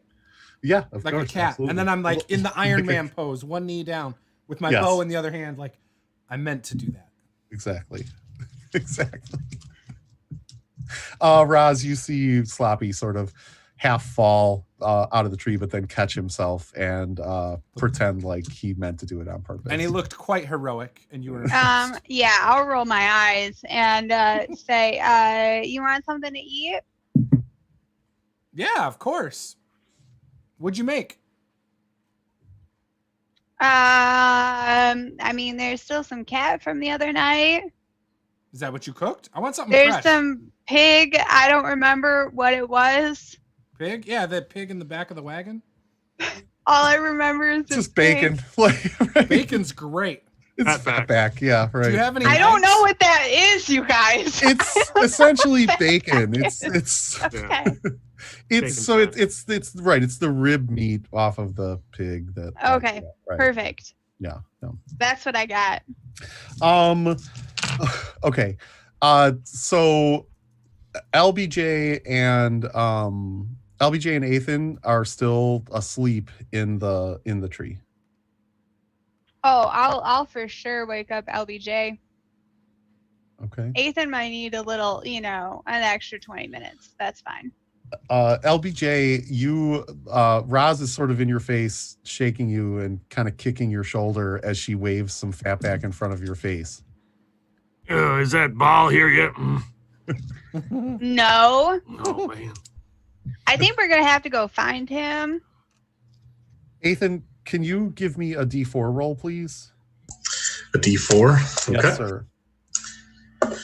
I rolled a 2. That seems like a nice middle ground. So you get 1 hit point. You recover 1 hit point. You want to Okay, roll that- high? No, it's fine. That puts me at max. Okay. Yeah. Okay. So Ethan awakens feeling amazing, right? Like you notice as you awaken, you reach up to where the cut was on your neck, and you don't feel any scarring or anything. It's as if the skin has knitted together on its own. All right, I'll be sure to head out and thank. I'm really bad with names. What was his name again? Aaron. Although Aaron, Aaron okay. is actually still sleeping at this point. No, then I won't Get bother. into the tree. Yeah, right. Now right. is Aaron ERIN or No, Aaron is AARON. Double A. Aaron and Astrid Thaddeus were their names. Forgive me, Paula. I thought it went well together. So yeah. Do we recover HP from rest? Were you hurt? Yes, you do. Give me a D4 roll then. Give me a D4 roll. LBJ. 4. So you recover 2 hit points. Nice. Was anyone else wounded? Nope, it's probably a good thing because it's probably either I'm alive or I'm dead. So That's how Sloppy has run this whole adventure, and he's doing pretty well. So I know. this is a strong 2 hit points. This is strong 2 hit points. Okay, so I'm assuming you guys are all waking up Aaron, and you're all kind of Getting ready to break camp and go. Yep, you're all gathered around the fire, eating some food, and determining what you're gonna do. Kick butt and take names. That's what we're gonna do. We're going to the caves. Noses. In the wagon. Yeah, I'm getting in the back of that wagon. I'll load up some of the meat, and then once I get the meat or anything we want from here, maybe some firewood thrown in there too, I'll start piloting this thing once everyone's ready. I love your confidence. Okay. So you guys are packing up the wagon, I'm assuming. Okay, so you're taking everything, you're loading the chest as well as the sacks and everything onto the wagon. Mm-hmm. I mean, not everything, but what we think would be based on the map. How many days away do we think we are? Oh, you're less than We're a day. taking, yeah, You're- we're taking okay. everything. We don't need to load up all the meat then. Just like Yeah, we do. You're like We might 2 to need it. All of it. you're about you would estimate based on the crude map that you received from the bandits, you're probably 2 hours out, with the snow maybe 3, depending on how well the horses can pull the wagon. Guys, we should have went there last night. Why did we not go last night? I don't understand. Did you see what Ethan looked like? Yeah, Yeah, I what are you talking about? want He it to looks be fine. as healed as possible. You are. You have You no need holes in sleep? you. This morning, I did when I laid down. Unless you're gonna lead that charge, Sloppy. I'm always leading the charge from the back, like any Mhm. good, smart tactician would. I'm taking that copper plate that I got from Steve's camp there, Yep. and I'm going to collect a little bit of food, and I'm Nice. going to put it on the plate and leave it out. I was like a tribute or something. Okay. Astrid might get hungry. Aw. So LBJ is, collecting some food and putting it on his treasured copper plate, and he sort of leaves it out by the fire. Aaron, like as you say that, Astrid might be hungry. Aaron looks at you and kind of gives you a nod of approval that seems really gracious and not ironic. So Don't be looking at me. Look for that ball out there. He's not over here. good point. And with that, we should get going. Everyone You ready? Do you guys know what he looks like? Who, Ball? Ball? So Aaron does. He saw him. I don't know what his actual physical incarnation would be on this mortal plane. No, what he looks like. I saw a skull with fiery eyes and blood, so much blood. Great. So we're looking for a skull. I'm sure we'll have a Well, easy time there's finding a- that. Does he have a nose? There was a black. Nope. No, he's a skull. Skulls don't have noses, man. There was. LBJ, look. Trying to be anatomy. serious. There was. I saw. It was an obsidian altar, a jet black altar hewn from the blackest stone I'd ever seen, and it cracked, and the skull came forth. Okay. I'll look out for the wagon. Who is attempting to pilot this wagon? Are you attempting to pilot this wagon there, Sloppy? Yeah, I'd probably be the best one, I would assume. Okay. I don't know.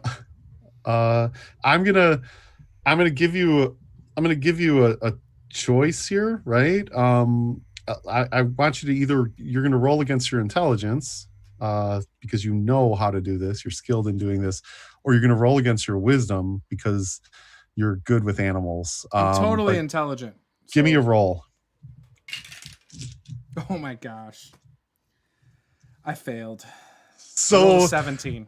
Sloppy jumps up into the wagon in the front, and he is, basically just sort of snaps he snaps the reins, and the horses They're going. begin to whinny and neigh and kind of rear up on their hind legs.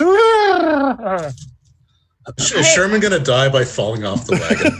I thought you knew what you were doing. I do. These are defective horses. Oh, my gosh. I've done this before. Okay, look it. Move over. You're good. You. Yeah. You're afraid of horses. You just said last Look. night. Where No. are Tell we if they're gonna do defective. this? They're I mean- defective. It's not going to work real well. I'll be They're in the not back. defective. They wrote in here with the horses. That means the horses work. You know, I saw this sketch one time on some parchment of if you dangle some food on a carrot in front of a horse, it'll move forward. We could try that with a fishing stick. No, you're just going to move and you're going to let me do it. Wait, Okay. wait. A fishing stick? Yeah. A fishing rod. But it's not a rod. We're not going to actually use a fishing rod. We're going to use a stick with lure, which is rope, with a carrot, you know. Yeah, it works Gosh, for me Aaron, too. you're so rude. I've only So I'm known just- you for a day, and you're rude. I'm just going to turn to Aaron and say that, how do you feel about your chances of stopping this? So, well, he looks to Roz. Roz, do you want to make an attempt? You're on the wagon. Oh, yeah. hmm So What do I have to again- roll? What am I rolling against? likewise, give your choice, right? Either intelligence, because you are super skilled in this and you've read this on a parchment somewhere, or wisdom. It's you're just sort of naturally skilled with animals and are able to calm them. Okay. So Raz moves Slappy aside, and as she kind of walks up to the front of the wagon, she gently touches the horse's nose and says, I know, I don't like him either. and she gets up there and flicks the reins, and the horses start to move. I got Nice. a 6. Nice. My nice. wisdom is a 14, so I prepared them for you. You loosened it. Yeah, I loosened it for you. So look, I'm a little bit strong. I'm sorry. oh, clearly that's the issue. I'll position myself in the back between two sacks of meat, like a throne with my arms on them, and get real comfortable back there. Like I position it just right, and I sit there. And I've been in wagons before. Where are the rest of you? So, Sloppy is in the back, kind of propped up against the sacks of meat, and Roz is up on the front, sort of the bench. She's sort of steering the horses, if you will, steering the wagon. LBJ and Ethan, where are you? Is the bench large enough for a second person? Yes, absolutely. Okay, I'll be up front because I would want to be in a position to protect the driver. Okay. He wants to be the first one shot with an arrow. LBJ. Perfect. I'm in the back drinking. Okay, of course. And Aaron will also he climbs up towards the back, and kind of sort of, as opposed to sitting, he's kind of crouched down on one knee with his shield ready and his mace. He seems determined and set. You know, Aaron, you're going to waste a lot of energy just crouching on one knee for this whole ride. It's bumpy. It's hard to balance yourself. It's a lot of muscle use, man. He says, I'm a man of the cloth. I'm used to kneeling. I'll be fine. Thank you for your concern. Your knees, man.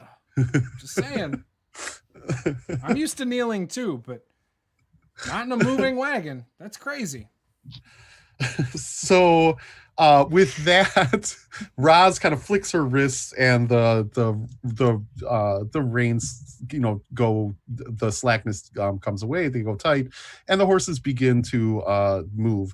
They're at a lazy sort of pace. These are not what you would consider riding horses. These are certainly draft horses. They're used to hauling wagons, and they appear to move at they sort of mosey along. It is not it's not a canter. It's certainly not a trot. They're basically just clip-clopping. They start clip-clopping along. What you do notice, Roz, is that they do appear to know where they're going. In other words, you're not necessarily leading the horses. The horses are sort of pulling you. It's almost as if they know this trail and have been up and down this trail many, many times. Good, because I have no idea where I'm going. So, Man, I can tell you guys what. I know we're not going to be quiet. So whatever's up there is definitely going to know we're coming. But this is a lot easier than walking, that's for sure. And as Sloppy says that, you do, all of you you realize that it is actually making quite a bit of sound. So much as you heard it 40, 50 yards out, you could hear sort of the wagon approaching. You're fairly certain that anyone else 40, 50, 60 yards out can hear you approaching as well.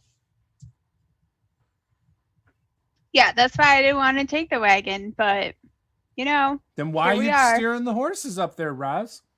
Well, because apparently I'm the only one who knows how. Yeah, but if you didn't want to take it, why did you do it? Doesn't sound very smart to me, Roz. You know what? Just stay in the back of the wagon, be quiet, maybe drink some of what LBJ has and take a nap. All Already right? started. Mostly backwash now. I got my own.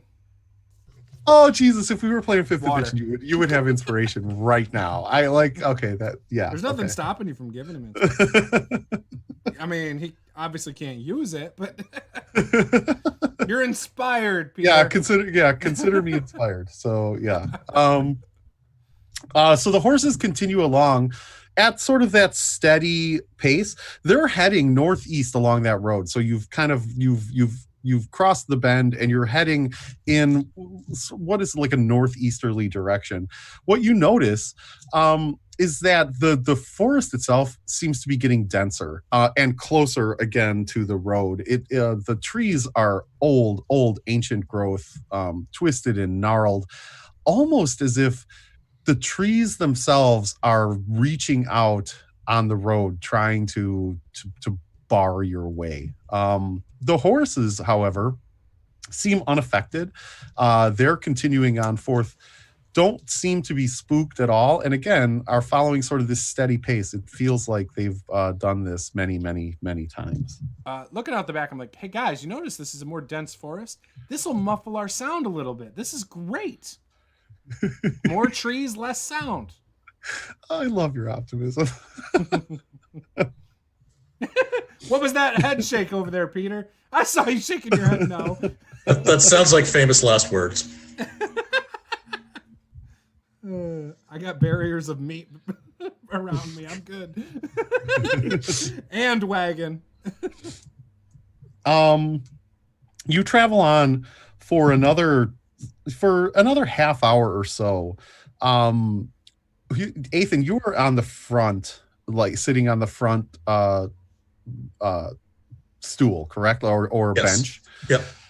Off to your right, you hear what appears to you hear sort of snapping and cracking off to your right, and catch kind of a flash of movement out of the corner of your eye. You can't really tell what it is.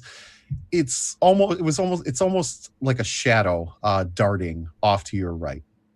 I'll let Roz know, Okay. and I'll position my shield so that I can block. So Raz, Ethan sort of, motions over to the right about 20 feet up. And as you look up and over, you sort of catch that it's almost like a shadow movement. You barely catch it darting out of the corner of your eye. So I'm gonna slow the horses down a little bit, and I'm gonna stick my hand in the back of the wagon and snap my fingers a couple times and say, might have some company. Sloppy, LBJ. I mean, I'm gonna hold my bow, but I'm staying between the meat. I'm comfortable. I'm protected. If something bad goes down, I'll know. So By the way, basically you're looking for a ball between the two sacks is what's happening between the meat sacks. Okay, got it. Understood. And then and LBJ, what are you doing? I guess Other than getting drunk? I'll just look around to see where this company is. Okay. And so more relatives. You are slowing the horses or you are stopping the horses, Roz? What are you doing? I'm just slowing them a little bit so that perhaps they're not making quite as much noise, so we can hear maybe a little bit better what's going on. Okay.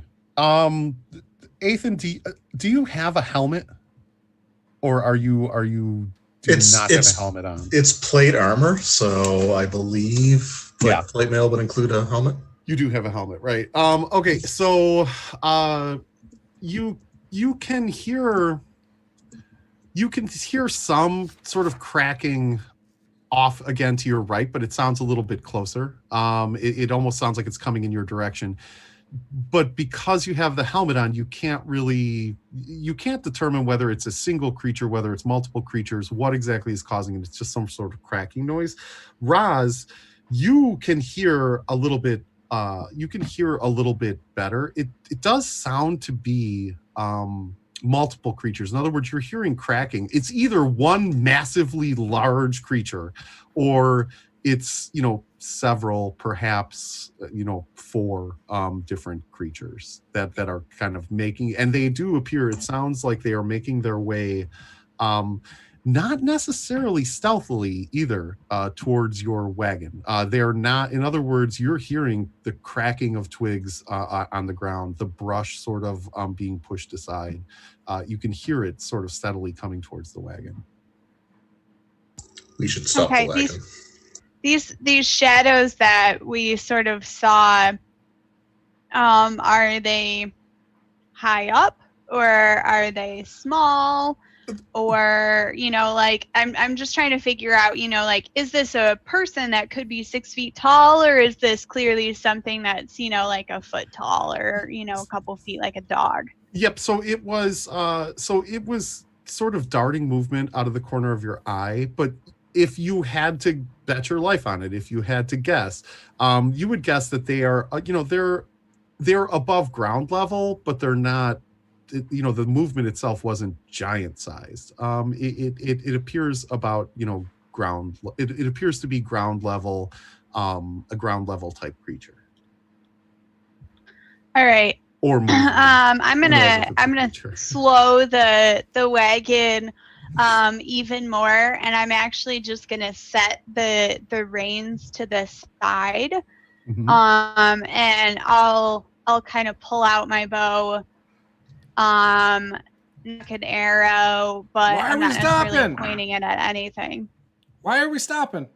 I'll jump down from the seat as well. Wait.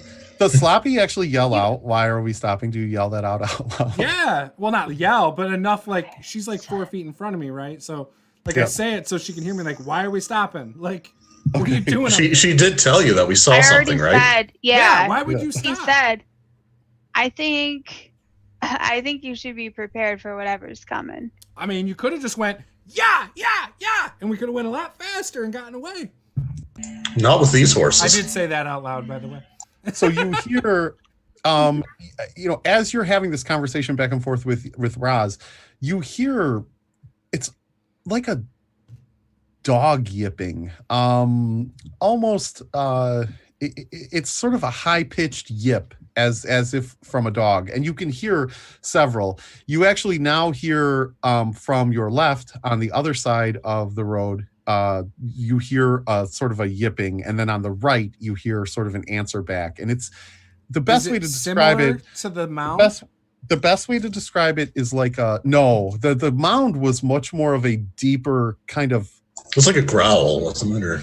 Well, that was much more of a lizard-esque click, hissing sound, right? This is more of a high-pitched, like if you think of a dog that's playing, right? And it's playing with another dog, they get that kind of high-pitched yip to their voice. That's what you hear.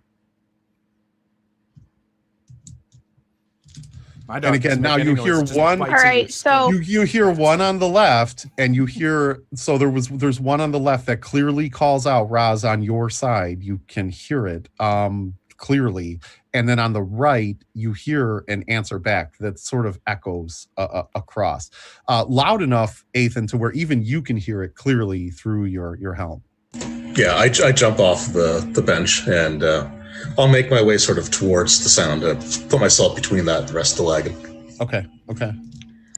So Raz will stand up and point her arrow in the general direction of the one that was sort of on her side.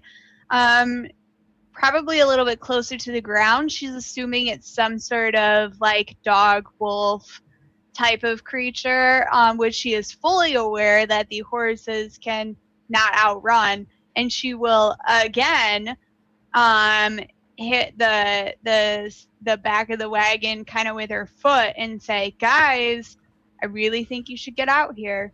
So on that note, right? Since you brought up the horses, I want you to give me a D20 roll and let me know if it's under your wisdom. Great, you killed the horses, Paula. I didn't kill the horses. Ooh, what happens if I tie? If you tie, you're good. It's at or under. Okay. At or under. So Perfect. All set. So you it occurs to you that the horses are not spooked by whatever this sound is, and that seems odd to you.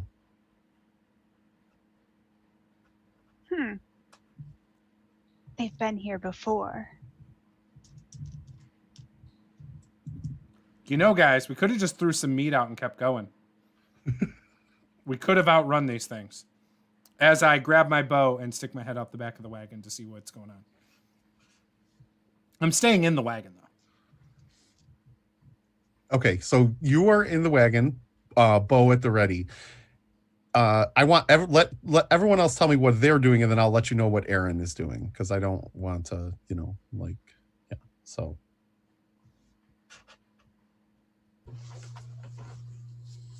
Raz, you're out. I'm still standing there with an arrow knocked. I pointing at, whatever is on the side. I mean, I'm really just waiting for something for me to get a good enough eye on something that I feel like I can kill it. Okay. Shoot it. LBJ, And I moved up. Oh, sorry. I moved up sword and shield ready. Okay. So Ethan is moving up, sword and shield ready. LBJ, what are you doing? Look over at Aaron. Is it ball? And Aaron says, no, not yet. I don't know what this is, but something odd is afoot. So I'm assuming this wagon's got like a little bit of a side. It does. Yep. So I'm going to crawl as far as I can to the very end. Like, so in the next movement, I could just go over the back of the wagon. Yep. Aaron climbs down from the wagon and basically goes out to take Ethan's side. So he's basically got your 6. He's not in front of you. He's sort of standing, hanging back to make sure that, nothing, that essentially nothing can get behind you. And so you're sort of standing back to back. So he's looking at the left side, you're looking at the right side, back to back. With that, a small 3.5 foot tall dog-like creature that walks on 2 legs sort of exits the brush on the side of the road and comes and stands directly in front of the wagon, basically, right in front of the horses, and stands there with like hands out, almost expectantly. Again, small, 3.5 foot tall, appears to be dog-like, kind of half man, half dog, but standing on 2 hind legs with opposable thumbs, working arms and hands with opposable thumbs. You best get out of the way before I shoot you.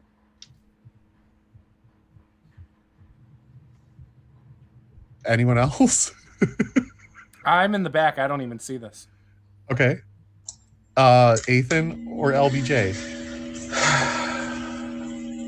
I don't really know what. So he's just holding his hands out like he's expecting us to give him something? He's standing there holding his hands out.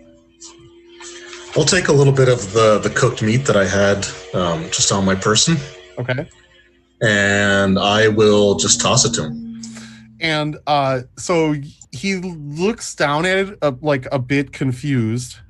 And, well, first of all, when Roz sort of speaks, when she says, you best get out before we shoot you, he kind of looks quizzically, like tilts his head and looks quizzically over at Roz. And then when you toss the little bit of cooked meat, he turns his head the other way and he looks quizzically at you. I'm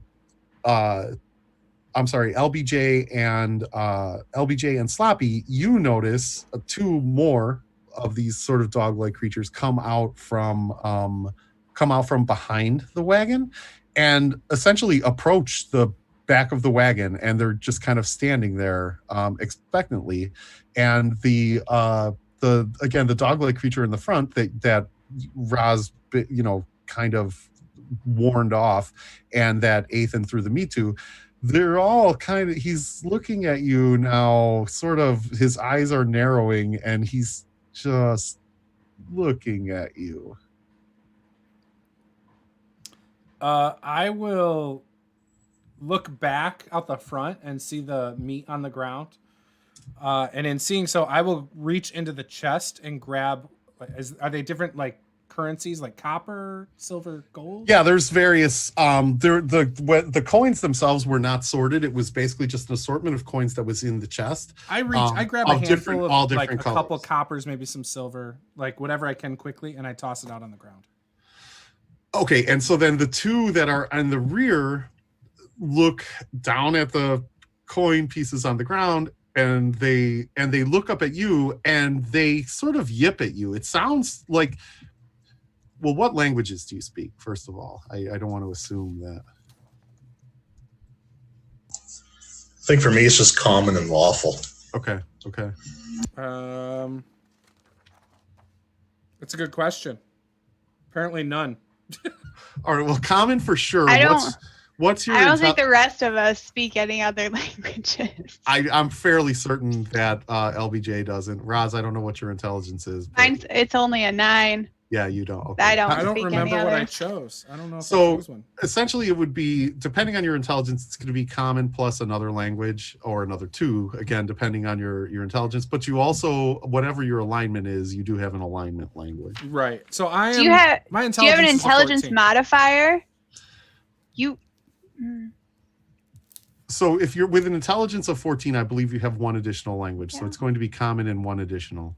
I was gonna say, I feel like it think is was whatever the modifier was. What is probably the most common language of the area? I'll probably go with that, honestly.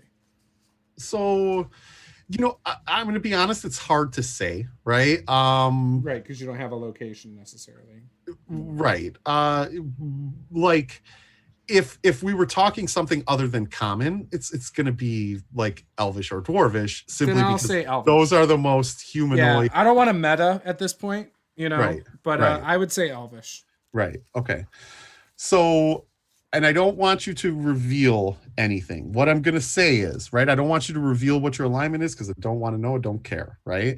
What I'm going to ask is, right, Who speaks this language? what I'm going to say is the 2 creatures at the back of the wagon and the creature in the front of the wagon, after looking at you curiously, begin to do a series of hand movements, sort of like really quick, along with kind of like facial gestures. If there is anyone who is chaotic within this party, they recognize this to be the chaotic alignment language, the chaotic code, and in a sort of broken common kind of way, in this rudimentary language, what you understand it to be is the tribute. We're waiting for the tribute. I would respond back with similar hand motions. What is the tribute? And so as you, Ethan, I am sure you have absolutely no idea what's going on. You're just basically Totally lost. Yeah, you're He's in the basically front just too, so he doesn't even see me. as well as Aaron is also completely lost in this conversation. He's basically at the ready, trying to determine whether this is threatening or not. But Sloppy, you get back sort of this series of gestures, and it's the chest, the food, the tribute, the wagon. Hey guys, they don't mean any harm. They expect the wagon. So shall we leave the wagon to them, or what do you want to do real quick? We don't So have a lot of I'm time. gonna say it again, just a little bit slower. You need to get off the road, get out of our way. So are you saying this in common? Yup, because I don't believe it or not, I'm not chaotic. So No, but I said in have- common to you guys that So they you expect it. yeah. So you say this in common to the dog-like creature that's standing before you, and again he's responding in this series of sort of hand gestures and motions. How But many are there? you don't understand what he's trying to say. I'll just yell back. Remember that the wagon was brought here by people that were out to kill you. So you want to kill these creatures? I'm not saying that, but simply turning it over to them might not be the best idea. You guys didn't even want to bring the wagon originally. Now you want to hang on to it and fight for your life. Over I this never said wagon. anything about the wagon. Oh, moral quandaries. They're the best, aren't they? LBJ, what do you say? I say we give him a tribute, and I reach in and start to grab a rock for my sling. Nice. As soon as he says that, I shrug, I say sorry in chaotic. Give me an and initiative roll. I also unleash an arrow. Give me an initiative roll. Apologies. He's shaking me down One. from my HP. I can't my believe excellence this, man. experience Like, points. I can't roll higher than a 1 to save my life tonight. 4. That's a 4. That's right, Paula can't roll well either. She just has Dex minus. Okay, so you guys have the initiative. Here's what you have. You have 1 dog-like creature, 3.5 feet tall, standing in front of the wagon. You have 2 behind the wagon, and you have an unknown number off to the side based on the yipping that you're hearing. So, what do you want to do? Can the unknown number be 0? That is a number. Your guess is that the unknown number is probably not 0 based on the fact that noise is coming from the sides. A non-zero number. Yes, exactly. It's a number between 1 and 20. 0 is not included. So. Why is 20 the max? Because it's a D20. Duh. So I will, during the movement phase, I'll move up to the one in front of us. Okay. Well, you are actually close enough to where you can move and attack, right? Like you are within 20 feet. So you are within what would be considered movement and melee range. So yeah. So I'll do that on the hand-to-hand phase. Okay. So before he does that, I guess I'm gonna shoot at that same guy right up Okay. at the front. Sounds good to me. And yeah. And despite my best efforts, these seats are not the best thing to be standing on. So I kind of Raz slips a little bit as she fires that shot, and it goes So wild. And Their AC is not very good, though. Are you sure that you didn't? I mean, it's not even. I didn't even get up to a 10, which is where my THAC chart starts. Okay. So Got it. Yeah. Right. I'm gonna Got it. guess. Got it. You know? Understood. Yep. So, Raz sort of was a little excited and got a little nervous, and yeah, that happened. So warning shot. Yeah, it was just a warning shot for sure. Okay, I'm assuming Sloppy is, launching an arrow, and Yeah. I'm assuming also that LBJ is launching his sling. Yes. Okay. Who would like to go first? I mean, it's probably at the exact same time because I would say sorry as soon as I heard him say that. No, I would agree. So go ahead, be LBJ. Yep, it'll be at the same time. It's just who wants to roll first. So yeah. 13 on the die, so 6. AC So 6. an armor class of 6, Yep. which is a hit, actually. okay. And max damage 4. Wow. Okay. Fancy. Just tell me what that looks like.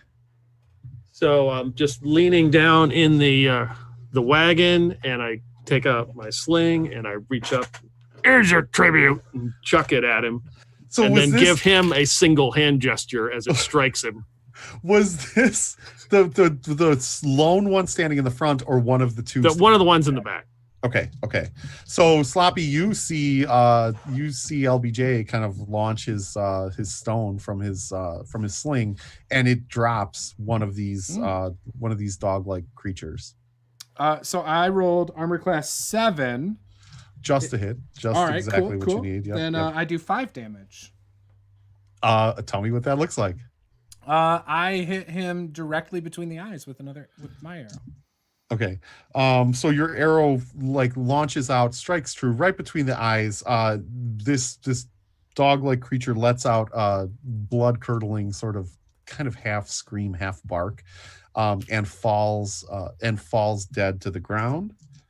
And 1 second, Ethan, that is you. Okay, so I will. I guess I just move up and take a swing with my normal sword. Yep. Do that hits armor class 3. That is absolutely and certainly a hit. Okay, so 1d8 plus 2. What?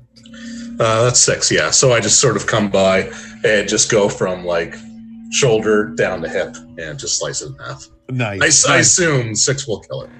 So you tear through these 3 unfortunate beings as your sword tears through, sort of kind of like having this. You hear off to the left what sounds like sort of a muted horn. It's a horn sound that's sounding out again and again and again as a volley of arrows comes flying through the woods. They're basically a volley of arrows comes launching from either side. Here's what we're gonna do. I'm gonna be fair about this.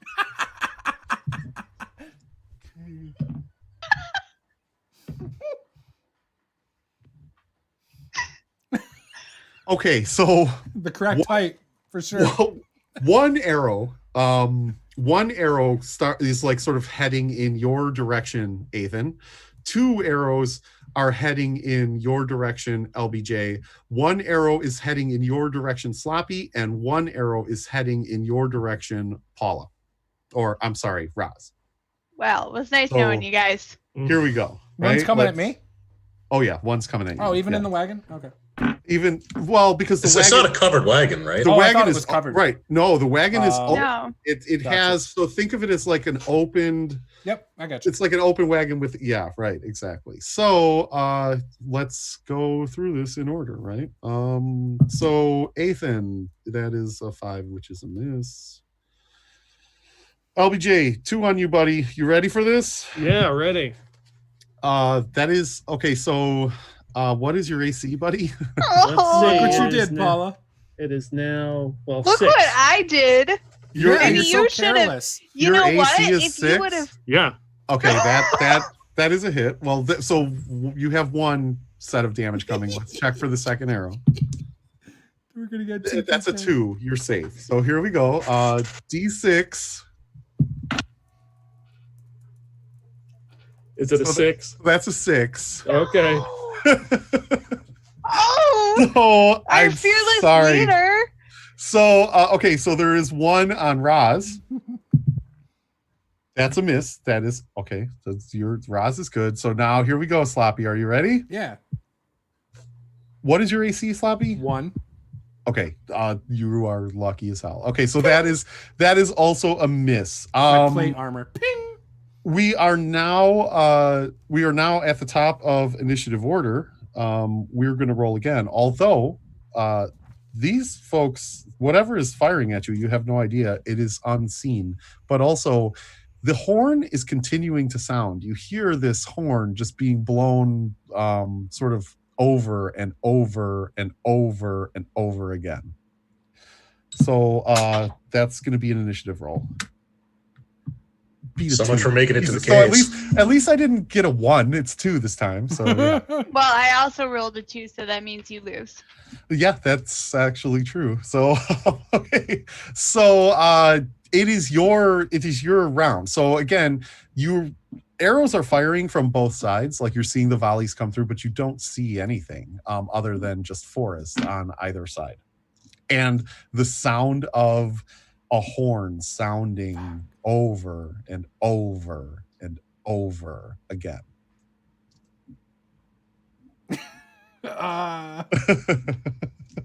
And there's still one in front of us. No, all of them have dropped. Yeah. Oh, right. okay. Yeah. I don't want to have to save everybody, but I want to run towards the horn until I see something. And shoot the horn is coming off from the left side of the road. So like you're sort of heading north. You're headed in a northeasterly direction. It's off to the west side of you is where you hear the horn. Unfortunately for you, it is also where most of the volley of arrows came from, right? Yep. I'm going to still move until I see somebody on the left side. So you're going to charge into the brush, into the woods? I really don't want to. I feel like I would run up to the first set of trees for like some cover and kind of like see if I could see something. That's probably what Sherman would do. Okay, so you're basically making for the tree line, but you're not charging into the tree. Is this what I'm hearing? And then I'm gonna try to see if I see anything. Okay. So so you charge for the tree line. We're gonna handle we're gonna address what you see or if you see anything in a second. Let's just figure out what everybody else is doing in terms of movement. Yep. All right, so Raz sees LBJ go down, and she mutters some stuff under her breath and runs over there and tries to grab him, drag him off the wagon and into the brush or the trees or whatever off the side of the road. So west side or east side? Which way are you going? Which way are you heading? Which direction did Sloppy went west. So and that's where the horn was sounding from? That is where the horn is sounding, yes. So 4 of the arrows came from that side. The remaining arrows came from the other side. I'm actually going to go to the east side of the road, thinking that between us being on the other side of the road and the wagon, maybe we would, I'm trying to find some cover, basically. She's trying to leave me out with my ass out. That's what she's trying to do. No, I'm trying to see if my man's still alive over there or what. I would feel sort of a sense of obligation to watch over Sherman, so I would have probably gone in the same direction that he did. Okay, so you're basically coming up behind Sherman. That actually brings us to LBJ. LBJ, are you still breathing, buddy? Probably not. I mean, I had 6 hit points. So you had 6 hit points. Would you have had enough experience to reach level 2 though? You dropped to 0, but yes, this is how we're going to adjudicate this because this is my fault. You should be at level 2 at this point, but I didn't hand out experience points before the beginning of this session. So what I'm going to ask you to do is to roll a d4 and see how many hit points you would have received. Okay, roll big. 1. That would be, yes, I get 3 HP. So I'm So at 3. you have 3 HP at this point. And again, that for anybody who's watching in the stream, this is not like me metagaming after the fact. This is truly, I should have. Generally, you should give out experience points before the beginning of the session, and a thief does not need, like, I think a thief needs 1,200 experience points to like. Oh, 1,200, yeah. Well, Yeah. You should have been at second level, and you should have been able to roll for additional hit points. So also that does include, so if you rolled a D3, your con modifier, your constitution modifier, if you have one, would apply. Yeah, I added don't it. know. Yeah, I rolled a 1 on my hit points on Got plus it. 2. So. Got it. Okay. I'm okay. screwed when I level up. So Yup. you do have 3 additional hit points remaining. What does LBJ do at this point? I So- black out and then come to and I'm like, Astrid, help me.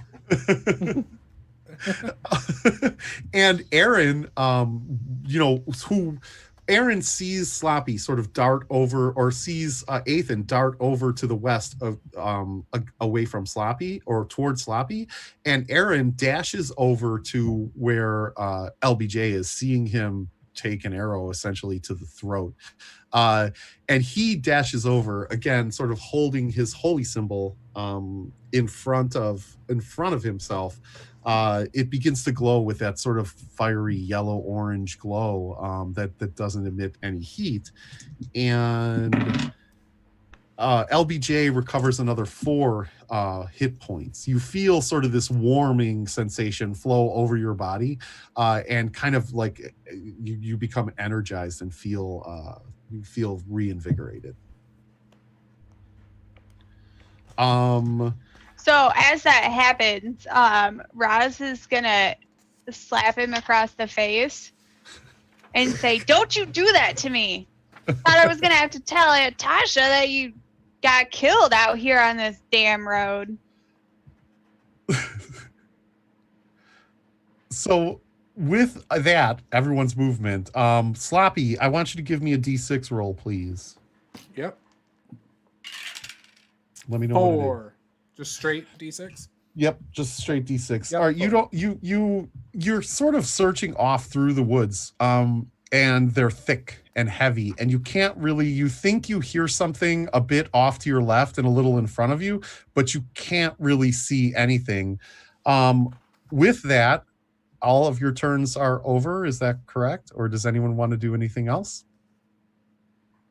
Well, what do we? I guess not. If we couldn't get to anyone to attack. Well, you're standing. I guess what I'm saying is Sloppy stopped at the tree line, didn't go any further to attempt to sort of see. And I don't see anything, guys. And you said that you were going to Sloppy's back, right? So you're also. Well, no. standing at the Well, tree line. I would have gone in the same direction, but typically okay. I try to position myself in front of whoever I'm. So if you want to go, protecting. so sure. So certainly, if you are, do you want to enter the tree line? You could probably make it. You know, Do I want to? No, but he probably would, because he doesn't want Sherman to get himself killed. Don't worry, Okay. it was only like 5 arrows. So so you're actually charging past. You're charging past Sloppy, and slightly off the road. I'd also ask you to give me a D6 roll, please. 5. So you charge past, and you hear skittering on either side of you. You don't see anything. It's again thick, deep brambles. You can definitely hear movement, but you see nothing. You're sort of now standing out, in the brush with movement and sound around you, kind of like screwed. But well, and now if that concludes your turn, it is whatever the unseen attacker's turn is. Yes. Luck. Okay. Yeah, that's it for me. That's all I can do. Okay. And so Ethan, okay, so here's the thing, right? Like, I could roll for this to try, but like I feel like, right? Like the DM in me says they would clearly attack the creature that ran out into the brush, right? Like, I mean, No, that's fair. My character's role is to speed bump for the rest of the party, so they have to get through me. Okay. To get to them. So here's what we're gonna do. We're just to be fair on the east side of the road, right? The two that are on the east side of the road, we're gonna roll and we're gonna see who takes those arrows, and that is going to be Roz. And that is going to be LBJ again. Okay, so you each have one arrow. I'm going to say that you, Ethan, see 4 of these dog-like creatures sort of emerge from the brush in front of you, almost surrounding you. They come in from all sides, kind of surrounding you. They're sort of stabbing at you with short swords. So their bows are now gone. They have short swords drawn, and they're all jabbing at you. So what we're going to do is we're going to handle your 4 attacks first, right? Like, you have 4 attacks, and I'm going to roll, and we're going to hope that I roll low. I'm not even looking at the dice god at this point, right? Oh, their Thaco can't be that high. So the 7, that is a miss. An 11. Those are some famous last words right there. 2, that is a miss. Well, hold on, one more. Yeah, and a 19, which is definitely a hit. Okay, so basically the 4 kind of lunge at you, but you're aware enough because you were ready, you know, as you charged out in the woods, you're ready with your shield up. You were able to kind of do a twisting move and fend off 3 of the attacks, like sort of brushing them aside. The 4th one kind of catches you in your lower back, right above the kidney, so, you know, almost piercing your kidney and doing severe internal damage, and you take 4 hit points of Ethan, no. Okay. No, that's But good. If they're attacking me, they're not attacking anybody else. Well, also they are now visible, right? Like, you can see them. They are right. Stay with me, buddy. Stay with me. So, Roz, are you ready? Here we go. That wasn't even half my HP. I'm good. What is your AC, by the way, Roz? It's a 4. Okay. Well, that's a 3. And actually, I rolled a 3. So, like, you're good. LBJ, buddy, here we go. That's a 9. Okay, so we are now at the top of initiative order. If I can get you to roll initiative, we can do this all over again. That's a 7. That's a 1. So you can't even compete with a 7. I can't roll anything more than a 1 on a D6 tonight. So there's that. All right, so you have the first attack, and actually, unfortunately, Dave just left, and he's here, but his camera's off. Oh, okay. So kind of. You know, he basically is the only person right now that is in melee range, right? Unless, you know, Roz or LBJ can sort of rush off the side of the road, or Sloppy can break cover and rush in to help Ethan, right? He's like right next to me, back in the trees, right? Dude, he's approximately 5 to 10 feet ahead of you. He broke the tree line, you know, and rushed into the brush after these things. And you heard, and actually, give me a D6 roll, and I'll tell you if you can see it or not. 5. Nope. So you want to roll low? You got to roll low, people. Like, gotcha. Okay, roll low. But anyway, I was like, that's really good. Why did I do it? So you don't see anything, but you hear Ethan sort of, you know, yelling out, and you hear him kind of scream as or groan as he gets pierced. So really, we're at movement. What I'm saying is, Sloppy, you can certainly move forward and engage, right? You hear, or I'll even give you this. If you wanted to fire an arrow into the fray, right, into the general area, there is a chance that you could hit something. Okay. But that something could also be Ethan, right? So, so I know Ethan went to my left, so I'm going to go around my right of the tree. Or whatever. He went one direction. I'm going to go the other way around the tree and shoot off into the area that I'm hearing noises. And we'll see how that goes. Okay.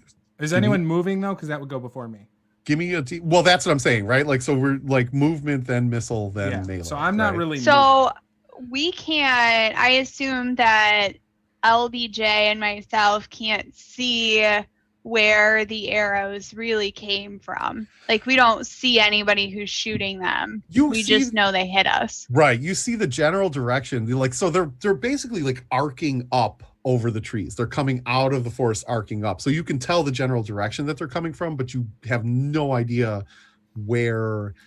You can't see anything other than these arrows sort of arcing up over the tree line. Yeah, so I'm gonna just end up moving in that general direction that the arrows came in. So are you moving, just for clarification's sake, are you moving to the side of the road at the tree line like Sloppy did, or are you charging into the brush? Do I see Sloppy? Well, Sloppy's on the opposite side of you. He's on the other side. I'm on the opposite side of the road. Right. Yeah, with, I feel like I'm gonna move up. I mean, really, until I see something else, like until I see what was attacking us. So if that means that I'm moving all the way up, then I guess that's what I would do. So if you're charging forward into the brush, I need you to give me a D6 roll, and I'll let you know what you see. That's a 5. So you see nothing, but you hear sort of this movement around you, almost as if the trees are alive. You can kind of hear movement and that yipping sound, but you see nothing. Also, LBJ, I'm going to let you give your movement, but then Aaron is also going to take movement, and then Ethan, you'll be able to make your melee attack. So.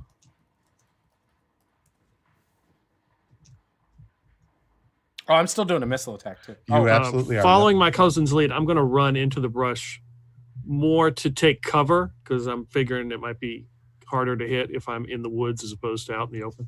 Got it. So likewise, give me a D6 roll. D6, 2. And let me know. 2. Okay, so you see off to your left, so almost right in front of Raz, legitimately like 2 trees in front of Raz, you see one of these dog-like creatures who has a short sword drawn, and then immediately to the right of that, behind another tree, is another one of these dog-like creatures, short sword drawn. You can't make a melee attack at this point. What you could do is certainly yell out a warning, but there's no.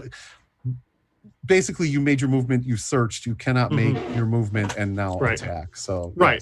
But I can warn Raz. Right. Correct. They're over there. Raz, you look up. You see essentially one of these dog-like creatures. Sherman, you can hear LBJ yell across, you can hear him from across the road. They're over there, and you hear Ethan kind of scream out in pain, and you have your arrow knocked.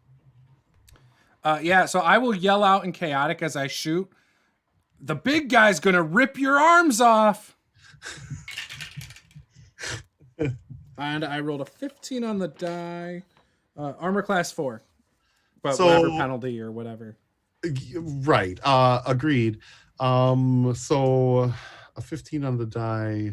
We're going to say -4 is an 11 on the die. You fire wildly. You certainly didn't hit it. You certainly didn't hit Ethan, but you also didn't hit anything else either. Your arrow, you hear it so your arrow flies and you hear it thud into what you would assume is a tree or something. So I got something. Ethan, which brings us to you, and you are now surrounded. There is yipping, snarling, snapping, dog-like creature, picture sort of German Shepherd kind of head with fangs kind of drooling, snapping at you at your front, at your rear, at your left, and at your right.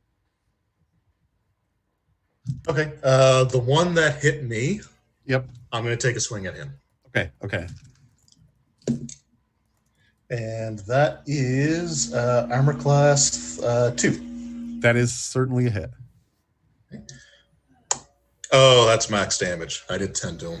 All right, tell me what that looks like, because you exploded him. Like, Yeah, so like, basically, right. I just came right across. Yep. And like through the arm, severing the arm, through the torso, out through the other arm. He just sort of like a Mortal Kombat fatality, just sort of like the top half suspends in the air for a second and then just falls to the ground. Wile E. Coyote style. I love it. Yes. Okay. So Ethan, like, you hear this sort of roar of anger, Sloppy, and then kind of a yipping cry of pain and terror. With that, what I need is Ethan, at this point, right, you have a choice. What happens is the other three, upon seeing this happen, this thing explode, right? The other three turn tail and run. You can get an attack on one. What I need is normally we would do a group initiative. What I need is an individual initiative from you versus this creature, right? Okay, so just a D6? Yes, correct. Okay, I rolled 5. Okay, so you have essentially what would be, there are no attacks of opportunity. What you're essentially getting is a free attack against this creature, because the other three are turning tail and running. Just in case they plan on running back to their bows, yeah, I will take that swing. Okay. I just want to point out, I said he would remove the limbs from the body. And I did, so yeah. So this is probably going to be even worse, because that was a natural 20. Wow. Okay, so remember now, max number on first die, and roll another of the same die to see how much you're doing. That's 17. Wow. He chops the tree down next to it. Yeah, right. If only I had the ability to just so with that one, I think I just literally just carve him up, like, sever everything and then just straight down the middle of the torso. So the head flies one direction, both arms go, the legs fly out, and I just so that should be enough of a warning for the others to just keep running. I feel like the other ones are running, and then all of a sudden, like, a severed arm just like flies out, like hits him in the side of the head. Totally. And it looks like one of those fake Halloween rubber arms. So the other two, you sort of, as in your murderous rage, as you're just hacking at this dog creature, you see the other two, you kind of see them turn tail and run and disappear into the forest. Unfortunately, you do hear horn blowing the whole way, right? Like, so they're basically running and blowing this horn. That brings us to Raz and LBJ. You are both sort of, standing on that side. LBJ, you have warned Raz of the impending danger. What we're going to say is the one that was in front of Raz is going to take a swipe at her with its short sword, and then the one that was 2 trees over is basically coming after you, LBJ, as you yelled out the warning and revealed your position. So here we go. So Raz, that's a 12. That's a miss. Like, you're all good. You're fine. Like, that was close and dangerous, but like, you're still good. And LBJ, that's a 19, buddy. So dead. This he got healed, didn't he? He took some back. Yeah, okay. Right. Yeah. And so that is 4 points of damage. Are you still breathing there? I'm still up, yeah. Okay. So wow.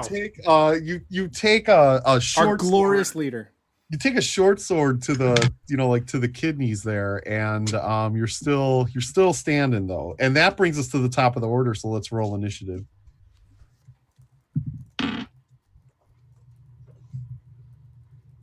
It's a 3.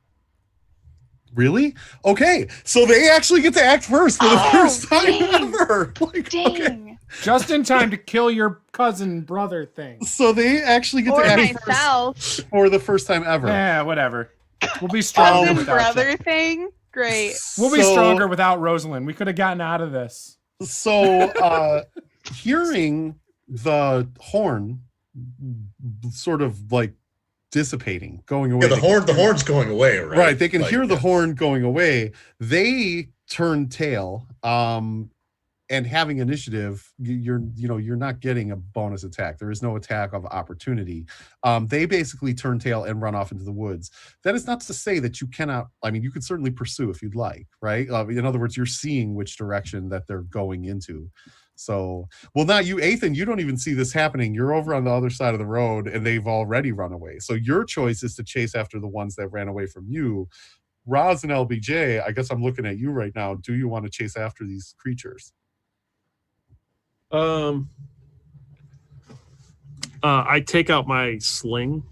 Okay. And I take out a rock, and then I go to throw it, and I stop. I say, "Damn you, Astrid!" And Roz? I will actually yell at them. That's right. You run away. You know you can't handle this. So Ethan and Sloppy, you hear from across the way Roz sort of like mocking the creatures as they run away. You do have the opportunity, Ethan specifically, to chase after, and almost easier because they're leaving a sound trail. Like you can hear this horn going progressively. You know exactly which direction that they're going in. So yeah, I'm not going to tempt fate. They're running away. We can make sure that we're not here when they come back. So, okay, I'm good. I just turned to Sherman to say we should get out of here as quickly as possible. Yeah, I was trying that. Let's get back on the wagon. Now that we know we're fighting for our life over this thing. So Aaron, Roz, he's basically he just saved LBJ, right? Like he is the first of many questions like that from Yeah, Paula. but like after that, what was he doing? To be honest, I don't want to act like I really don't want to act for him in combat because like I just like that's just bad. So like you have to forgive Aaron. He's not feeling well right now. He's still sort of in shock over seeing his dead sister. Paula's Astrid. guilty. But next session he will be completely over that, and I'm sure whoever plays him is going to play him in a wonderfully awful, evil manner, and they're going to destroy my poor cleric. So yeah, I want to point out Paula as DM of Tomb of Annihilation with 2 guides did not help us ever. So don't feel bad, Bill. Paula is worse. I don't like NPCs. I don't like running with NPCs. Don't like NPCs.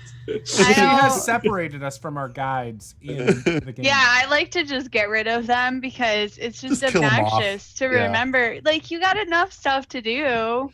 We still got Dragon Bait and all the others. Yep.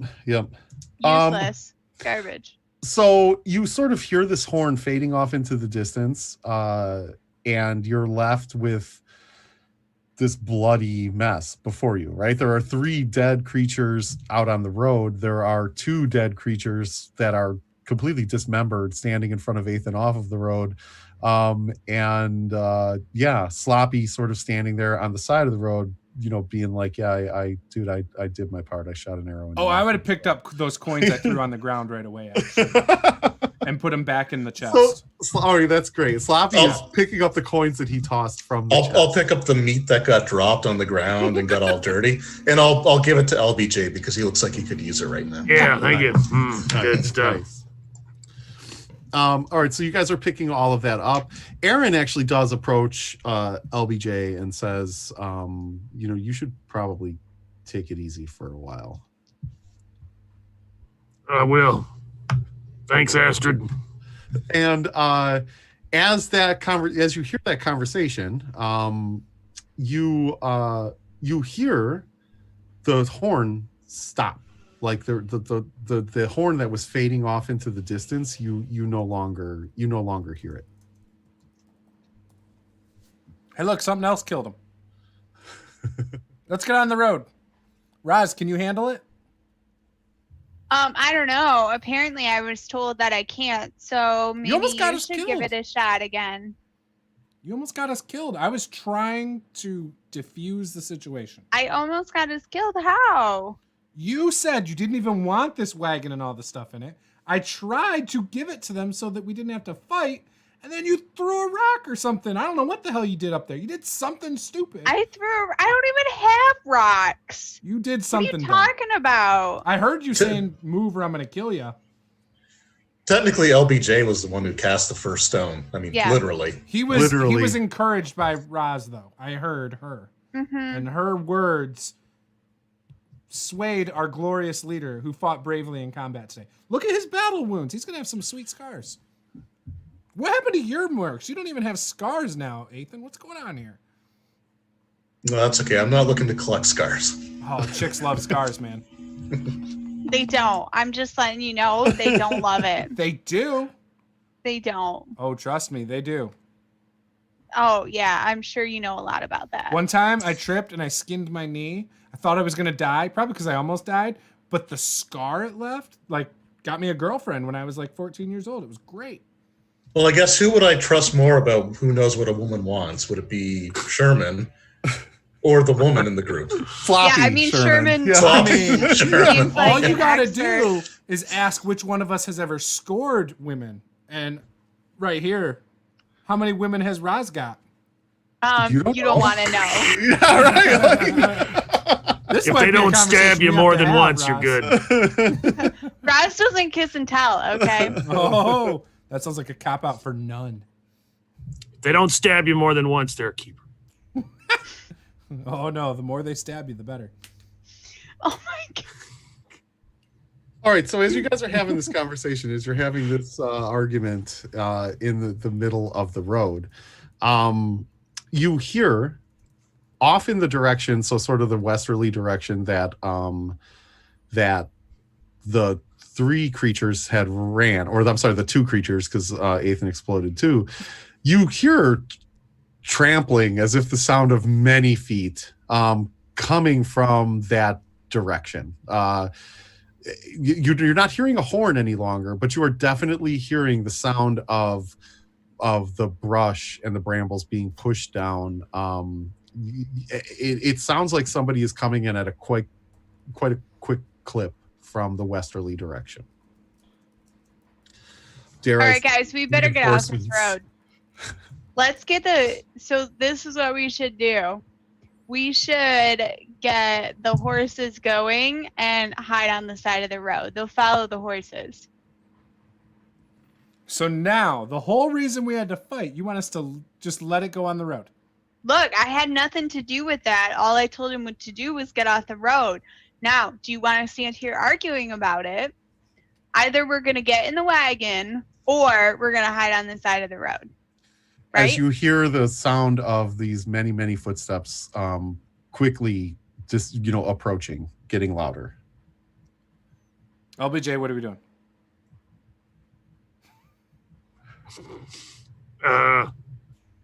Listen to my cousin. All right. So we're going to All right. take it easy on the side of the road while the horses go that way. Yeah, so I'm going to... I grab the Slap. chest, and then I drop it on the ground, and I slap the horse on the ass. Okay. I'm running off to the side of the road trying to hide. And as you slap the horse on the ass, the horses begin to take off, legitimately at a trot, which to them, by their pace would be a run. But the wagon does begin to move down the road. And even though no one is guiding these horses, they seem to appear to know exactly where they're going. They're following the road. They're following the road north in this northeasterly direction. They stop about 40 to 50 feet from where you are standing, and sort of come off the road a bit into what appears to be sort of a natural clearing, and they just kind of stand there clapping at the ground. And you still hear the sound coming. These are terrible horses. And they're still coming towards us, not towards the horse sound? You can just hear the sound coming. You can hear the sound coming eastward, from a westerly direction coming eastward toward the road. So I would take the chest. I'd go to the east side of the road behind some trees. I'd set the chest down. I would then go to the next group of trees, maybe like 10 feet over. And I would also provide myself cover from the road. Okay. And what is it? Where is everybody else? What is everyone else doing? I'm hiding on the east side of the road as well. Yeah, me too. So Same. you see a group of, it's hard to tell, 10 to 12, maybe 14 of these dog-like creatures sort of emerge from the woods. They appear to be much better armored and much better, like more well armed as well.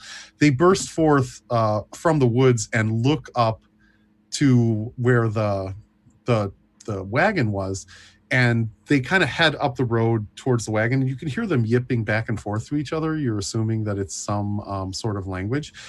They reach the wagon and then kind of head off in a westerly direction, disappear back into the woods again, leaving the wagon there. They didn't take any of the food or anything? Nope. They approached the wagon and then headed off. They disappeared into the woods in a westerly sort of direction. And do we hear them walk, like clomping through the woods? You don't necessarily hear anything, any twigs breaking or branches breaking. It's actually oddly quiet. I would try to hand signal quiet, and I would do like fingers like this, and then I would just be like, okay, so sloppy like sloppy SEAL Team 6 style gestures to you guys. I have intelligent party members. They would totally know what that means. Yes. Yep. No doubt about it. Definitely have a great idea. All 5 of us walk. That's what I saw. Okay, so are you walking over to the wagon? No, I'm not listening to what he's saying. Oh, So she thinks I'm saying to walk. So she's gonna do exactly what I want, thinking I said to walk. Okay, great. No, I'm gonna sit my butt down here okay. just for a little bit longer. Just give it a couple minutes, Yep. Let it breathe. And again, eerily silent. You don't hear, you're sitting there, you're on the side of the road. You don't hear anything. There's nothing in the brush. There's nothing in the bush. It's almost as if they just sort of melted into the forest. They disappeared. What kind of armor were they wearing? You said they were armored. So these guys were actually wearing scale mail. The initial sort of dog-like creatures were wearing leather. These appeared to be much better armed and much better armored. Yes. Look at that, guys. We defeated that encounter by staying here and not actually engaging. Well, I think Ethan engaged. I'm talking about the scale mail guys. Oh, gotcha. What do you guys want to do? We can't travel very far on foot with LBJ bleeding out like that. I would whisper that, by the way. Unfortunately, we do seem to be going in that same direction. I think that's where our goal is. Give me a D20 roll, Ethan, and let me know if it's under your wisdom. Actually, it is. I have a 9 wisdom, and I rolled a 7. So, as you're saying that, like you're like, it's kind of the direction that we're going in, and it's certainly our goal. It sort of crosses your mind. It occurs to you that those horses seem pretty familiar with the area that they stopped, and there does appear to be a clearing. Perhaps that is some sort of path or road. Maybe that is the final end destination, because the horses seem to think that's where it was. Makes sense. I'll relay that to everybody else as well.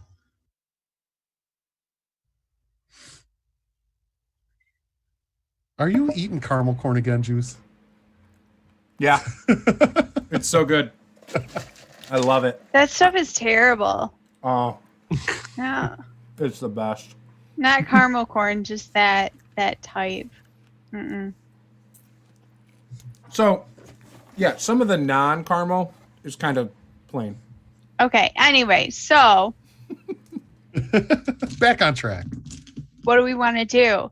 So the wagons were supposed to lead. They were supposed to go up to here. Yeah, the horses have clearly done this enough that it's just muscle memory for them at this point. Do you think these creatures are the ones that we're looking for? The noses in the caves? Could be. Did they head off in the direction of the caves? Like, do we have a general idea or anything? Yeah, you would assume based on the crude rudimentary map that you were given, that the caves are somewhere off the road to the west, right?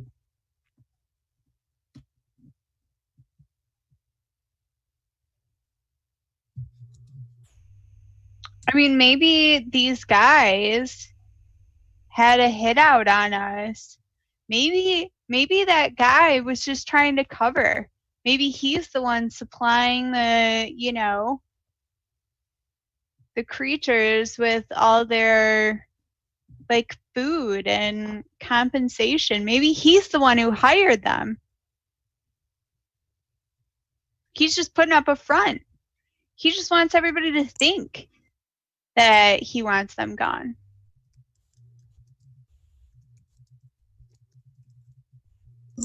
I guess this character wasn't with the original group, but didn't the original group lose some wagons along the way? Yes. It's possible that one of those wagons looks familiar. You know, the wagons really kind of look similar. Like no branding for like a merchant company or It's not It's a branded Ford wagon. with Model T. Father H's name on it. It doesn't say ball anywhere. There is no. well, no, like just a simple like wood burned brand. Like it's something that could be done pretty easily. There is no branding. There is no branding on the wagons themselves. What I will say is, right, like if each of the party members, the original party members, so that would be LBJ and Sloppy. If you want to give me a D20 roll against your wisdom, I rolled a 3. Okay, so that would be definitely under. You kind of give the once over to the wagon after Ethan suggests this, and you don't seem to recognize it at all. I mean, it's a wagon. You recognize it as a wagon, but it does not appear to be the same style of wagon that you caravanned in on to begin with. So Raj, your theory was basically my theory about them helping us, but you're thinking they're doing a switcheroo and helping them. I mean, I don't know. I'm just saying. Or just sending supplies.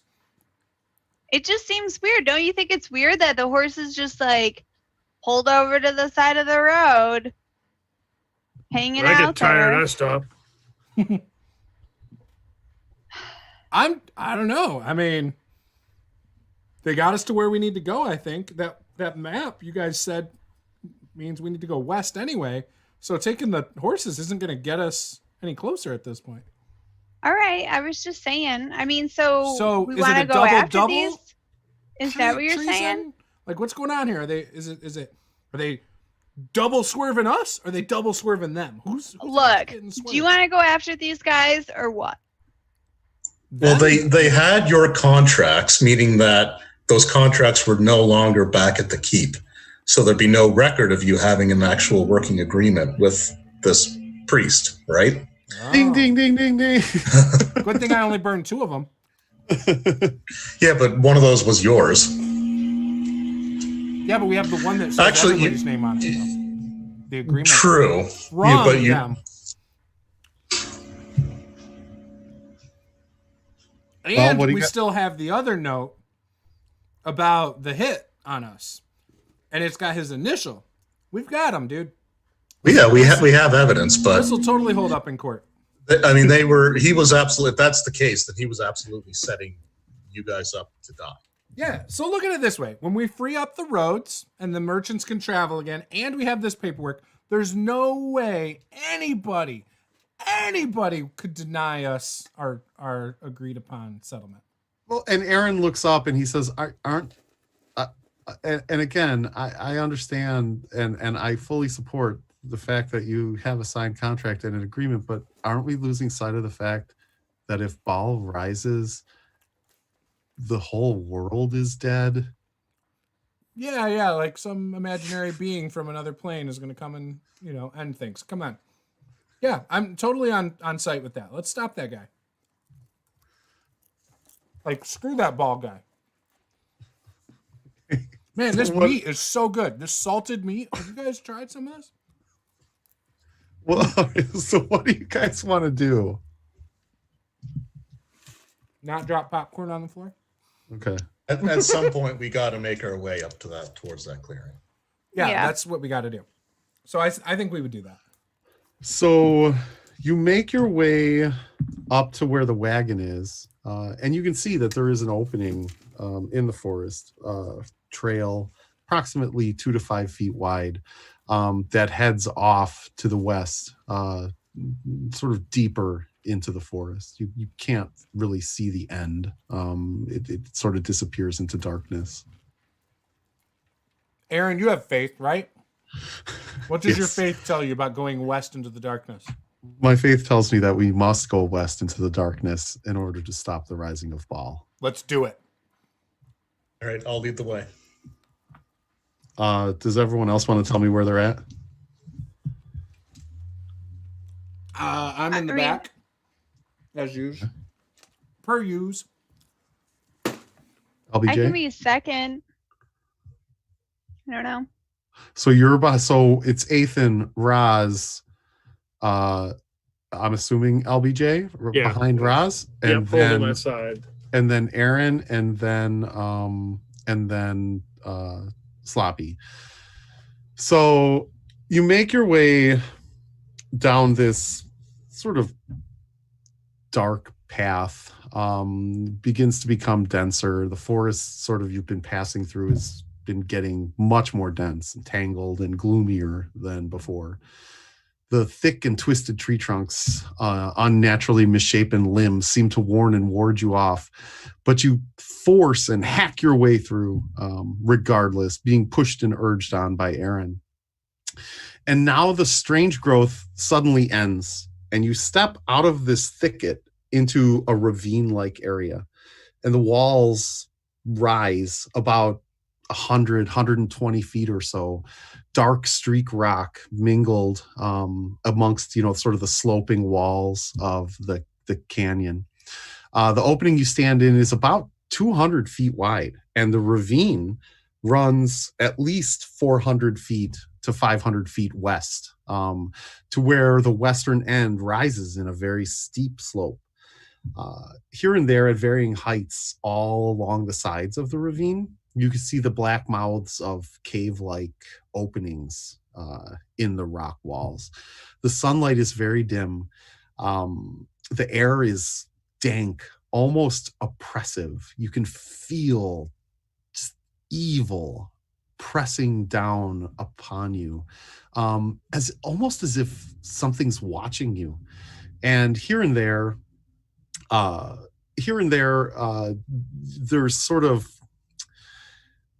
there's like scant kind of brush amongst the floor of the canyon itself, and bare sort of dead trees. And upon one of these bare dead trees, a vulture is perched and it's gazing hungrily at you.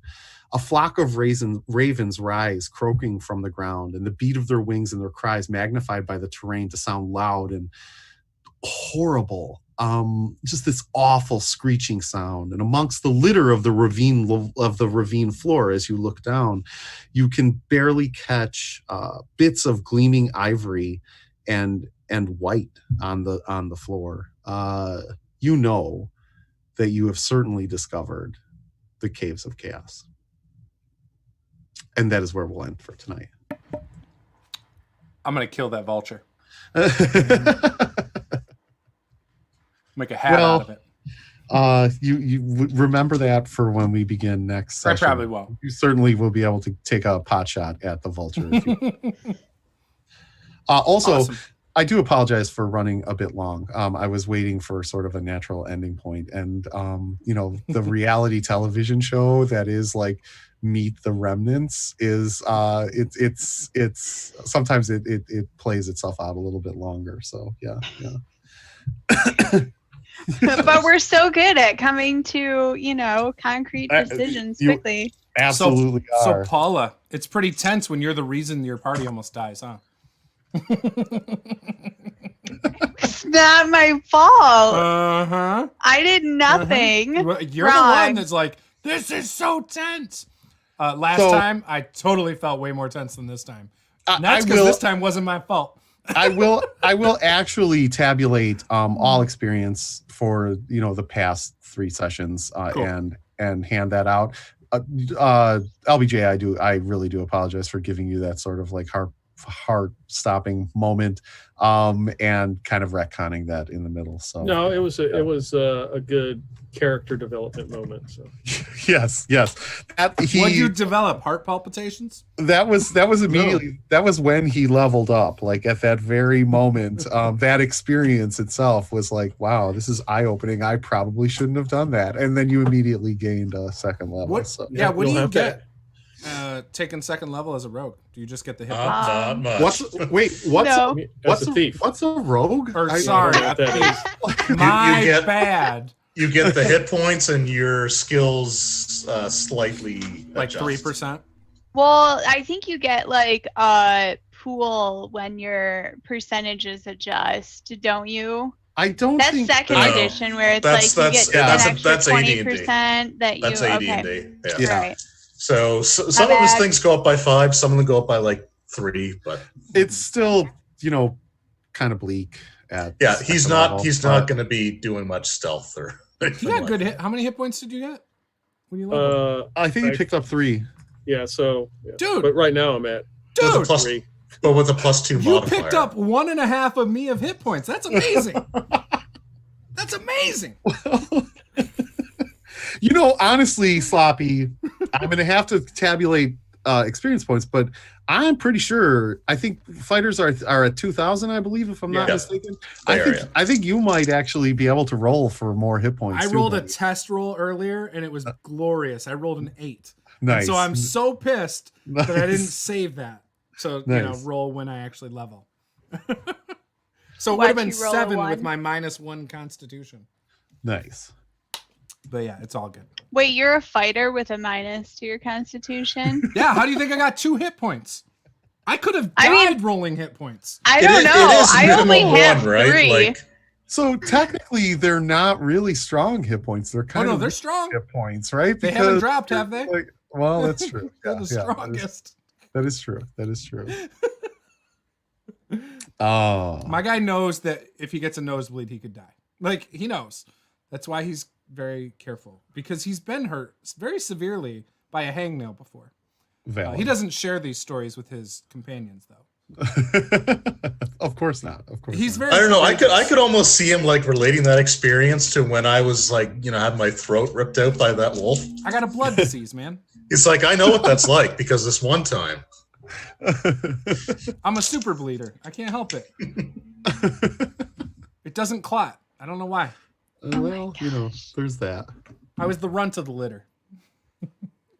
Are you a redhead? Awesome. Yeah. So I'm going to end the stream.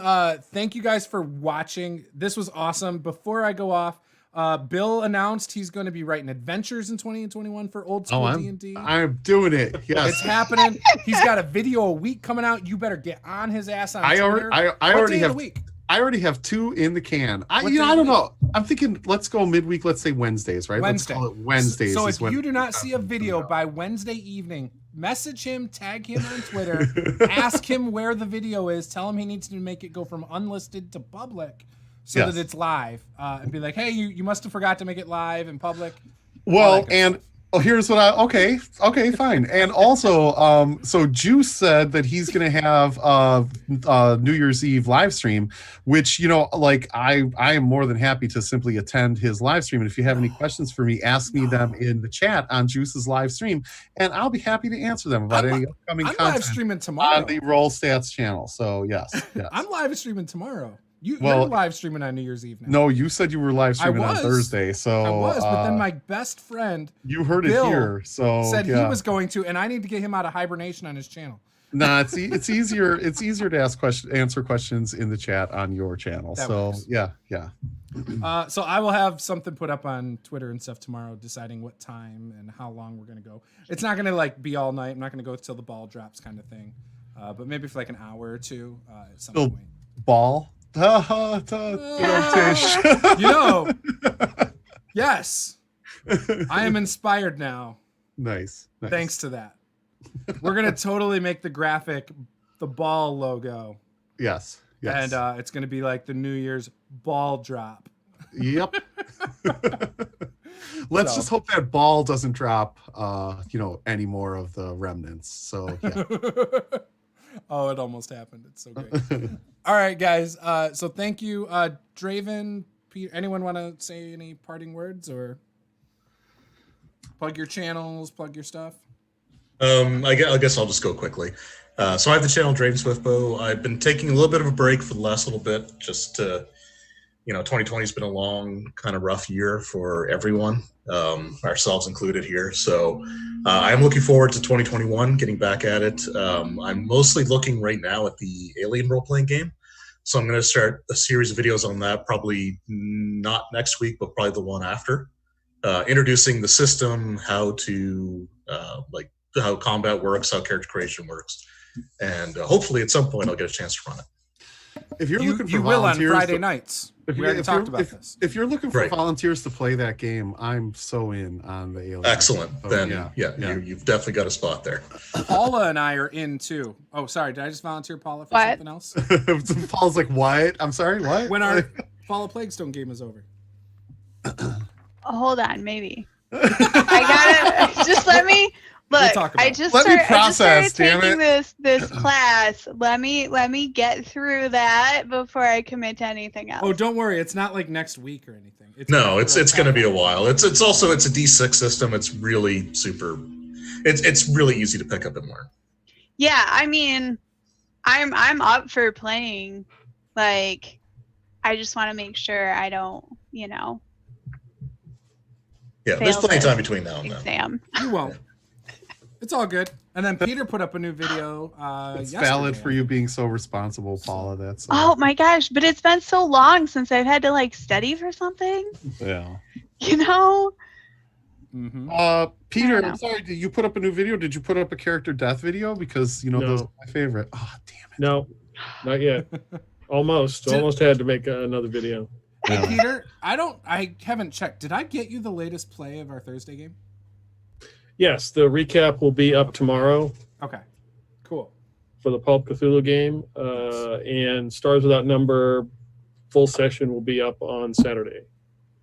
Awesome. Nice. I think, by the way, mini painting tomorrow. I think Paula's wrapping up the monk, and or hoping, and then maybe she'll either start the warlock, female warlock with the tentacle thing, or the Baylor. Oh, Well, yeah, that would be cool. and not to be that guy, because trust me, I totally understand that you were not feeling well, and it's not like it's not a big deal. But are we rescheduling the Rifts game? Yes. Are we doing that? Or? January 23rd. That is Okay. the next available Saturday I have. Okay. I just feel like Saturday is better than a Friday. So Yeah, sure. yes, we are rescheduling it. I believe Victor does not work Saturdays. I think you've said you're available Saturdays. I think Peter has said that he's available on Saturdays. Am I right, Peter? Or it's like every. I'll have to get back to you on that. Okay, yeah, let me know. And then, yeah, obviously Paula can play. So, Palladium Books Riffs Light, as I'm calling it. I made pre-gens. I totally fudged percentages. I didn't make the character. Someone else did, and then I added percentages and tweaked some things about the characters to Nice. fit better. So, for what I'm trying to do. So the percentages are higher than what a normal character would have in a lot of things, but I wanted it to be more of a heroic one shot than, oh, I fail everything. So, you know. Nice. Also, was that a jab at LBJ, or like, I don't like what was that? I don't. Who, like, me? Yeah, just now you're. Oh, I just fail at everything. Oh no! Did it come across that way? I have a 5%. I have a 5% chance of success. So yeah. I didn't mean it to come across that way. No. No, I just meant because there's most of your skills in Palladium. If it isn't like your thing, you're gonna pretty much fail. So Yeah. and it's hard to have a thing at first level other than like one thing kind of thing. Can I say thing more in a sentence? Anyways, so thank you guys for watching. BECMI has been a really fun experience. I've really enjoyed it. It's fun to play. And again, I do love that feeling of like, well, I can't just run in and do it, even though I really, really, really want to just go up and hit it with my sword. I'm forced to play a little differently than I would play like in a different game. So I do enjoy that a little bit. So that's cool. Life on the razor's edge for the remnants. Yes. I love The remnants. I like the name. I love it. So everyone, I hope you guys have a wonderful night and hope you had a great holiday. And we'll see you guys in 2 weeks. Game on.